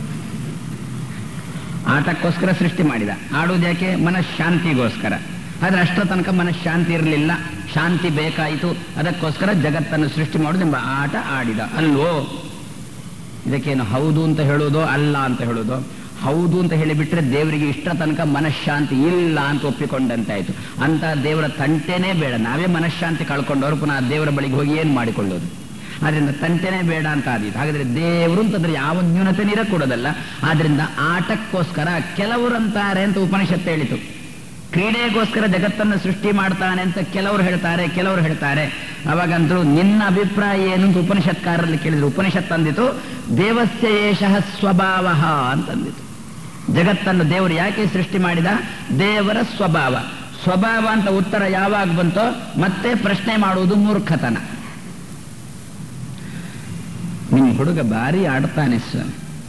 ಹೌದು, ಏನ್ ಮಾಡೋಣ? ತುಂಬಾ ಹೇಳಿದೆ, ಓದು ಓದು ಓದು ಅಂತ ಹೇಳಿದೆ, ಕೇಳುವುದಿಲ್ಲ. ಆದ್ರೂ ಆಡ್ತಾನೆ. ಯಾಕೆ ಆಡ್ತಾನೆ ಅಂತ ಕೇಳಿದ ಪುನಃ ನೆರೆ ಮನೆಯವ. ನಮ್ಗೆ ರೇಗಿ ಹೋಯ್ತು. ನಾವಂದೇವು ಅವನ ಸ್ವಭಾವ ಅಂತ ಅಂದುಬಿಟ್ಟೆ. ಮತ್ತೆ ಪಕ್ಕದ ಮನೆಯ ಪ್ರಶ್ನೆ ಮಾಡಬಾರ್ದು. ಮತ್ತೆ ಪುನಃ ಯಾಕೆ ಆಡ್ತಾನೆ ಅಂತ ಕೇಳಿ ಸ್ವಭಾವ ಅಂತ ಉತ್ತರ ಬಂತೋ ಮತ್ತೆ ಪ್ರಶ್ನೆ ಮಾಡಬಾರ್ದು, ಅದು ಮೂರ್ಖತನ. ಆದ್ರಿಂದ ದೇವಸ್ಯ ಏಷಃ ಸ್ವಭಾವ, ದೇವರು ಜಗತ್ತನ್ನು ಯಾಕೆ ಸೃಷ್ಟಿ ಮಾಡ್ತಾನೆ ಅಂತಂದ್ರೆ ದೇವರ ಸ್ವಭಾವ ಅಂತ ಅಂದುಬಿಟ್ರು ಶಾಸ್ತ್ರಕಾರ. ಇದನ್ನು ವ್ಯಾಸರಾಯರಷ್ಟು ಚೆನ್ನಾಗಿ ಅಂದಿದ್ದಾರೆ ಗೊತ್ತು. ಲೋಕವತ್ತು ಲೀಲಾ ಕೈವಲ್ಯಂ ಅಂತ ಒಂದು ಸೂತ್ರದಲ್ಲಿ ವೇದವ್ಯಾಸರು ಹೇಳಿಬಿಟ್ರು. ಅದನ್ನು ವ್ಯಾಸರಾಯರು ತಾನು ವಿವರಿಸಿಕೊಂಡು ಬಂದರು. ದೇವರು ಜಗತ್ತನ್ನು ಯಾಕೆ ಸೃಷ್ಟಿ ಮಾಡ್ತಾನೆ ಅಂತ ಪ್ರಶ್ನೆ. ದೇವರದ್ದು ಸ್ವಭಾವ ಸ್ವಾಮಿ ಅಲ್ಲ, ಆದರೂ ಅಂತ ತಲೆ ತುರಿಸಿದ. ಸ್ವಭಾವ ಅಂತ ಹೇಳ್ತೀರಿ, ಆದ್ರೂ ನಮ್ಗೆ ಸಮಾಧಾನ ಆಗ್ತಾ ಇಲ್ಲ. ಅದಕ್ಕೆ ವ್ಯಾಸರಾಯರಂದ್ರು, ನೋಡಪ್ಪ, ಉಪನ್ಯಾಸಕಾರರದ್ದು ಒಂದು ಸ್ವಭಾವ ಇರ್ತದೆ. ಉಪನ್ಯಾಸ ಮಾಡುವಾಗ ಯಾರು ಕೈ ಕಟ್ಟಿಕೊಂಡು ಯಾರು ಉಪನ್ಯಾಸ ಮಾಡೋದು ಅಂತಿಲ್ಲ. ಮತ್ತೆ ಕೈಯನ್ನು ಆಚೆ ಮಾಡೋದು, ಈಚೆ ಮಾಡೋದು, ಆ ದೇವರು ನಮ್ಮನ್ನು ರಕ್ಷಣೆ ಮಾಡಬೇಕು ಅಂತ ಹೀಗೆ ತೋರಿಸುವುದು. ಹಾಗೆ ಕೈಯೇ ತೋರಿಸದೆ ಕೈ ಕಟ್ಟಿಕೊಂಡು ಕೂತು ಉಪನ್ಯಾಸ ಮಾಡಿದರೆ ನಿಮ್ಗೆ ಅರ್ಥ ಆಗೋದಿಲ್ವಾ? ದೇವರು ನಮ್ಮನ್ನೆಲ್ಲ ರಕ್ಷಣೆ ಮಾಡಬೇಕು ನಾನೀಗ ಇಷ್ಟೇ ಅಂದೆ, ಕೈ ಕಟ್ಟಿ ಕೂತ್ಕೊಂಡಂತೆ. ನಿಮ್ಗೆ ಅರ್ಥ ಆಗಲಿಲ್ವಾ? ಅದು ಬಿಟ್ಟು ನಾನು ದೇವರು ಅಂತಂದಾಗ ಹೀಗೆ ಮಾಡಿ ನಿಮ್ಮನ್ನೆಲ್ಲ ಅಂತ ಹೀಗೆ ಮಾಡಿ ರಕ್ಷಣೆ ಮಾಡಬೇಕು ಅಂತ ಹೀಗೆ ಯಾಕೆ ಮಾಡುದು? ಸ್ವಭಾವ. ಕೈ ಆಚೆ ಈಚೆ ಮಾಡದೆ ಉಪನ್ಯಾಸ ಮಾಡಿದ್ರೆ ಅರ್ಥ ಆಗ್ತದೋ ಇಲ್ವೋ? ಅರ್ಥ ಆಗ್ತದೆ. ಆದ್ರೂ ಕೂಡ ಏನಂತೇನೆ, ನಾನು ನಿಮಗೆ ಕೈ ತೋರಿಸಿದ್ರೆ ನಿಮಗೆ ಅಂತ ನಿಮ್ಗೆ ಅರ್ಥ ಆಗೋದಿಲ್ವಾ? ನಾನು ನನ್ನನ್ನು ತೋರಿಸದೆ ಹೇಳಿಬಿಟ್ರೆ ನಿಮ್ಗೆ ಅರ್ಥ ಆಗೋದಿಲ್ವಾ? ಆಗುತ್ತದೆ. ಆದ್ರೂ ಕೂಡ ನಾನು ಅಂತಂದಾಗ ನನ್ನನ್ನು, ನೀವು ಅಂತಂದಾಗ ನಿಮ್ಮನ್ನು, ಹೀಗೆ ಕೈಯಿಂದ ತೋರಿಸಿ ಹೇಳುವುದು ಏನಾಗಿದೆ? ಉಪನ್ಯಾಸಕಾರರ ಸ್ವಭಾವ. ಅದೇ ರೀತಿಯಲ್ಲಿ ಸ್ವಭಾವ ಅಂತ ಆದ್ಮೇಲೆ ಹೇಗೆ ಅದರಲ್ಲಿ ಪ್ರಶ್ನೆ ಮಾಡಕೂಡದೋ ಅದೇ ರೀತಿಯಲ್ಲಿ ಭಗವಂತ ಜಗತ್ತನ್ನು ಯಾಕೆ ಸೃಷ್ಟಿ ಮಾಡ್ತಾನೆ ಅಂತ ಕೇಳ್ತೀರಾ? ದೇವಸ್ಯ ಏಷಃ ಸ್ವಭಾವ, ದೇವರದ್ದು ಸ್ವಭಾವ ಅಂತಂದು ಬಿಡಿ, ಒಳ್ಳೆ ಸಮಾಧಾನ. ಹಾಗಾದ್ರೆ ದೇವರ ಸ್ವಭಾವ ಪ್ರಕಟ ಆಯ್ತಲ್ಲ. ಈ ಜಗತ್ತನ್ನು ನೋಡುವ ಮೂಲಕ, ಈ ಸೃಷ್ಟಿಯನ್ನು ನೋಡುವ ಮೂಲಕ ನಾವು ಮಾಡಿದ್ದೇನು? ದೇವರ ಸ್ವಭಾವ ಅಂತ ತಿಳ್ಕೊಂಡದ್ದಲ್ವೋ? ಹೇಳಿದ್ಯಾಕೆ ಗೊತ್ತೋ? ಈಗ ದೇವರ ಸ್ವಭಾವ ಗೊತ್ತಾಯ್ತಲ್ಲ. ದೇವರ ಸ್ವಭಾವ ಗೊತ್ತಾಗಿ ನಮ್ಗೇನಾಗಬೇಕು? ನಮ್ಗೆ ನಮ್ಮ ಸ್ವಭಾವ ಗೊತ್ತಾಗ್ಬೇಕು ಅಲ್ವೋ? ಆದ್ರೆ ಅವನ ಸ್ವಭಾವ ತಿಳ್ಕೊಳ್ಳಿ, ಆವಾಗ ನಮ್ಮ ಸ್ವಭಾವ ಗೊತ್ತಾಗ್ತದೆ. ಇಷ್ಟ ತನಕ ನಮ್ಮ ಸ್ವಭಾವ ಏನು ಅಂತ ಗೊತ್ತಾಗಿಲ್ಲಲ್ಲ. ಸ್ವಭಾವ ಅಂದ್ರೂ ಸ್ವರೂಪ ಅಂದ್ರೂ ಒಂದೇ. ನಮ್ಮ ಸ್ವಭಾವ ಏನು ಅಂತ ಸ್ವಭಾವ ಸ್ವರೂಪ ಗೊತ್ತಾಗಿಲ್ಲಲ್ಲ. ಗೊತ್ತಾಗಬೇಕು. ದೇವರ ಸ್ವಭಾವ ತಿಳ್ಕೊಳ್ಳಿಕ್ಕೆ ಹೋಗೋಣ. ಏನು ಅಂತ? ಜಗತ್ತನ್ನು ಸೃಷ್ಟಿ ಮಾಡುವುದು ದೇವರ ಸ್ವಭಾವ ಅಂತ ತಿಳ್ಕೊಳ್ಳೋಣ. ನಮ್ಮ ಸ್ವಭಾವವನ್ನು ಭಗವಂತ ಪ್ರಕಟ ಮಾಡ್ತಾನೆ. ನಾವು ಸಂಸಾರದಲ್ಲಿ ಒದ್ದಾಡುವುದು ಯಾಕೆ? ನಮ್ಮ ಸ್ವರೂಪ ಪ್ರಕಟ ಆಗುವುದಕ್ಕೂ, ನಮ್ಮ ಸ್ವಭಾವ ಪ್ರಕಟ ಆಗುವುದಕ್ಕೋಸ್ಕರ ತಾನೆ. ಆದರೆ ಭಗವಂತ ಜಗತ್ತನ್ನು ಸೃಷ್ಟಿ ಮಾಡುವುದು ಅವನ ಸ್ವಭಾವ ಅಂತ ತಿಳ್ಕೊಳ್ಳುವುದೇ ನಮ್ಮ ನಿಮ್ಮ ಸ್ವಭಾವ ಪ್ರಕಟ ಆಗಲಿಕ್ಕೆ ಕಾರಣ. ಆದ್ರಿಂದ ಯತ್ರ, ಯಾವ ದೇವರ ವಿಷಯದಲ್ಲಿ ತ್ರಿಸರ್ಗ ಮೃಷ, ಸುಳ್ಳು, ಏನು ಸುಳ್ಳು ಶಬ್ದಕ್ಕೆ ಏನು ಪ್ರಯೋಜನ? ವ್ಯರ್ಥ. ವ್ಯರ್ಥ ಶಬ್ದಕ್ಕೆ ಅರ್ಥ ಏನು ಗೊತ್ತು? ಅದನ್ನಲ್ಲಿ ತಿಳಿಸಿದ್ರು. ಯತ್ರ ತ್ರಿಸರ್ಗ ಅಮೃಷ, ಎರಡೂ ರೀತಿ ಅರ್ಥ ಮಾಡಬಹುದು ಅಂತಾರೆ. ಯತ್ರ, ಯಾವ ದೇವರ ವಿಷಯದಲ್ಲಿ ತ್ರಿಸರ್ಗ ಜಗತ್ತಿನ ಸೃಷ್ಟಿ, ಮೃಷ ವ್ಯರ್ಥ. ಇನ್ನೊಂದರ್ಥ ಯತ್ರ, ಯಾವ ನಮ್ಮ ನಿಮ್ಮ ವಿಷಯದಲ್ಲಿ ತ್ರಿಸರ್ಗ ಮೂರು ರೀತಿಯ ಸೃಷ್ಟಿ, ಅಮೃಷ ವ್ಯರ್ಥ. ಶಬ್ದ ಒಂದೇ. ಮೊದಲು ಮೃಷ ಅಂತ ಮಾಡಿದ, ಈಗ ಅಮೃಷ ಅಂತ ಮಾಡೋದು. ಅರ್ಥ ವ್ಯರ್ಥ ಅಂತಲೇ. ಏನು ಸ್ವಾಮಿ ವ್ಯರ್ಥ? ದೇವರಿಗಾಗುವಾಗ ಈ ಸೃಷ್ಟಿ ವಿಗತ ಅರ್ಥ, ಏನು ಪ್ರಯೋಜನ ಇಲ್ಲ. ನಮಗಾಗುವಾಗ ವ್ಯರ್ಥ, ವಿಶೇಷ ಅರ್ಥ ವ್ಯರ್ಥ.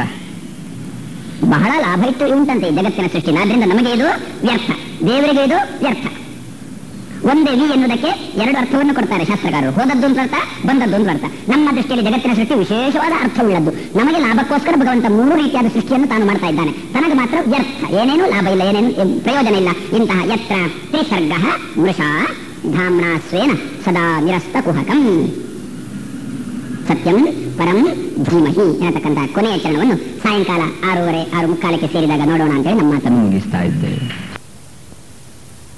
ಸ್ತುತ್ಯ ವಿರಕ್ತ್ಯ ಭಜದಮಲ ಜನ ಔನ್ನತ್ಯ ಭೂತ್ಯರ್ಪಕಾಯ ಕ್ಷಿತ್ಯಾಂ ಅತ್ಯಲ್ಪ ಭೃತ್ಯೇಷ್ವಪಿ ಕುಜನಕೃತ ಔದ್ಧತ್ಯ ಭೂತ್ಯಾಜಕಾಯ ಕರ್ತ್ರೇ ಧರ್ತ್ರೇತ ಹರ್ತ್ರೇ ಹಯಮುಖಹರಯೇ ಅಮುತ್ರಪಾತ್ರೇ ನಮಸ್ತೆ ತಸ್ಮೈ ಕಸ್ಮೈಚಿದಸ್ಮನ್ ಮನಸಿ ಧೃತಕಥಾ ವಿಸ್ಮೃತೌ ಸ್ಮಾರಕಾಯ ಭವತಿ ಯದನುಭಾವಾತ್ ಏಡಮೂಕೋಪಿ ವಾಗ್ಮೀ ಜಡಮತಿರಪಿ ಜಂತುರ್ಜಾಯತೆ ಪ್ರಾಜ್ಞಮೌಲಿಃ ಸಕಲವಚನಚೇತೋ ದೇವತಾ ಭಾರತೀ ಸಾ ಮಮ ವಚಸಿ ನಿಧತ್ತಾಂ ಸನ್ನಿಧಿಂ ಮಾನಸೇ ಚ ತಪೋವಿದ್ಯಾ ವಿರಕ್ತ್ಯಾದಿ ಸದ್ಗುಣೌಘಾಕರಾನಹಂ ವಾದಿರಾಜ ಗುರೂನ್ ವಂದೇ ಹಯಗ್ರೀವ ಪದಾಶ್ರಯಾನ್ ಪೂಜ್ಯಾಯ ರಾಘವೇಂದ್ರಾಯ ಸತ್ಯಧರ್ಮರತಾಯ ಚ ಭಜತಾಂ ಕಲ್ಪವೃಕ್ಷಾಯ ನಮತಾಂ ಕಾಮಧೇನವೇ ದ್ವಾದಶಾಪಿ ಚ ವರ್ಷಾಣಿ ಮಂದೋಹಂ ಯೇನ ಪಾಠಿತಃ ತಸ್ಮೈ ವಿದ್ಯಾದಿಮಾನ್ಯಾಯ ನಮಸ್ತೆ ಶಾಂತರೂಪಿಣೆ.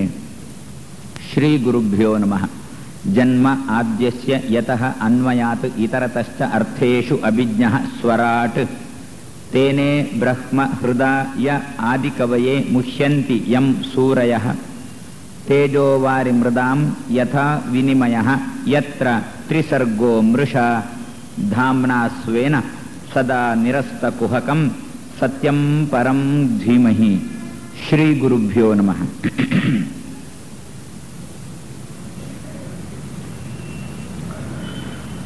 ಕೊನೆಯ ಚರಣ ಈ ಶ್ಲೋಕದಲ್ಲಿ ಧಾಮ್ನಾ ಸ್ವೇನ ಸದಾ ನಿರಸ್ತ ಕುಹಕಂ. ಜಗತ್ತನ್ನು ಸೃಷ್ಟಿ ಮಾಡಿದ್ರಿಂದ ತನಗೆ ಎಳ್ಳಷ್ಟು ಲಾಭ ಇಲ್ಲ. ಆದರೂ ಭಗವಂತ ಜಗತ್ತನ್ನು ಸೃಷ್ಟಿ ಮಾಡಿದ, ನಮಗಾಗಿ ಸೃಷ್ಟಿ ಮಾಡಿದ. ಏನು ಕರುಣಾನಿಧಿಯೋ. ಜಗನ್ನಾಥದಾಸರು ಹರಿಕಥಾಮೃತರು ಉದ್ಗಾರ ತೆಗೀತಾರೆ ಭಗವಂತನ ಬಗ್ಗೆ. ಏನಪ್ಪ ಇವನ ಕಾರುಣ್ಯ, ಯಾಕೆ ನಮಗೋಸ್ಕರ ಜಗತ್ತನ್ನು ನಮಗೋಸ್ಕರ ಶ್ರಮ ತಗೊಳ್ತಾ ಇದ್ದಾನೆ, ನಮಗೋಸ್ಕರ ಆ ಶ್ರಮ ತಗೊಳ್ತಾ ಇದ್ದಾನೆ ಭಗವಂತ ಅಂತಾರೆ. ಎಂತಹ ಶ್ರಮ! ಒಂದು ರೀತಿಯಲ್ಲಿ ನೋಡಿದಾಗ ಏನೋ ಒಂದು ಮನೆ ಕಟ್ಟಬೇಕು ಅಂತಾದ್ರೆ, ಮನೆಯಲ್ಲಿ ಒಂದು ವ್ಯವಸ್ಥೆ ಮಾಡಬೇಕು ಅಂತ ನಾವು ಜೀವನದಲ್ಲಿ ಇಷ್ಟು ಒದ್ದಾಡ್ತಾ ಇರಬೇಕಾದ್ರೆ, ಚತುರ್ಮುಖನಿಗೊಂದು ಮನೆಯ ಮಾಡಿಕೊಟ್ಟು ಅದರೊಳಗೆ ಇಷ್ಟು ಜನರನ್ನು ತುಂಬಿಸಿ ಅವರೆಲ್ಲ ಐಕಮತ್ಯದಿಂದ ಭಗವಂತನ ಬಗ್ಗೆ ಜೀವನ ನಡೆಸಲಿಕ್ಕೆ ಬೇಕಾಗಿರತಕ್ಕಂಥ ವ್ಯವಸ್ಥೆ ಮಾಡುವುದು ಭಗವಂತನಿಗೆ ಅವನ ಮಟ್ಟಿನಲ್ಲಿ, ಅವನ ದೃಷ್ಟಿಯಲ್ಲಿ ನೋಡಿದಾಗ ಏನೇನೇನೇನು ಶ್ರಮ ಇಲ್ಲ. ಆದರೂ ಭಗವಂತ ಲೋಕದ ಉಪಯೋಗಕ್ಕೋಸ್ಕರ ತಾನು ಮಾಡ್ತಾನೆ ಅಂತ ಹೇಳಿ ಈ ಜಗತ್ತನ್ನು ಸೃಷ್ಟಿ ಮಾಡಿದ. ಜಗತ್ತು ಹೇಗೆ ಕಾಣುವುದು ಮಾತ್ರನೋ ಅಲ್ಲ, ಜಗತ್ತು ಉಂಟು. ಕೆಲವರ ಒಬ್ಬೊಬ್ಬರದ್ದು ಒಂದೊಂದು ಅಭಿಪ್ರಾಯ ಇದೆ ಜಗತ್ತಿನ ಬಗ್ಗೆ. ಏನು ಹೇಳಿದ್ರು ಒಬ್ರು, ಕಾಣೋದು ಮಾತ್ರ, ಜಗತ್ತಿಲ್ಲ ಅಂದ್ರು. ಅದಕ್ಕೆ ಉದಾಹರಣೆ ಕೊಟ್ರು. ಅಲ್ಲ, ಇಲ್ಲದೆ ಕಾಣಲಿಕ್ಕೆ ಸಾಧ್ಯ ಉಂಟು ಅಂತ ಯಾರು ಕೇಳಿದ್ದಕ್ಕಂದ್ರು. ಸ್ವಲ್ಪ ಸ್ವಲ್ಪ ಕತ್ತಲೆ ಇರುವಾಗ ಹಗ್ಗ ಓರೆ ಕೋರೆ ಬಿದ್ದಿದ್ರೆ ಸರ್ಪ ಅಂತ ಖಂಡಿತೋ ಇಲ್ಲೋ? ಯದ್ಯಪಿ ಸರ್ಪ ಉಂಟು, ಸರ್ಪ ಇಲ್ಲ. ಇಲ್ಲದ ಸರ್ಪ ಖಂಡಿತೋ ಇಲ್ಲೋ? ಅದೇ ರೀತಿಯಲ್ಲಿ ಇಲ್ಲದ ಜಗತ್ತು ಕಾಣಿಸ್ತದೆ ಅಂತ ಒಬ್ರಂದ್ರು. ಕಾಣಿಸಬೇಕು ಅಂತಾದ್ರೆ ನೋಡುವವರಿಗೆ ಏನು ಬೇಕು? ನೋಡುವವರ ಬಂಡವಾಳ ಏನು? ಇಲ್ಲದ ಜಗತ್ತು ಕಾಣಿಸಬೇಕು ಅಂತಾದ್ರೆ ನೋಡುವವರ ಬಂಡವಾಳ ಏನು ಅಂತ ಕೇಳಿಬಿಟ್ರೆ ಒಂದಷ್ಟು ಅಜ್ಞಾನ. ಹಗ್ಗದ ಅಜ್ಞಾನ ಯಾರಿಗುಂಟೋ, ಹಗ್ಗ ಅಂತ ಯಾರಿಗೆ ಗೊತ್ತಿಲ್ಲವೋ ಅವನಿಗದು ಹಾವು ಅಂತ ಕಂಡಿತು.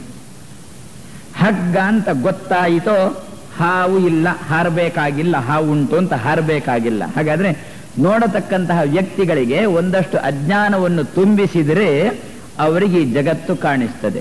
ಹಾಗಾದ್ರೆ ಯಾವಾಗ ಮತ್ತೊಂದು ನಮ್ಮಲ್ಲಿ ಉಂಟು, ದಾರಿಯಲ್ಲಿ ಡೊಂಬರಾಟದವರು ಇರ್ತಾರೆ.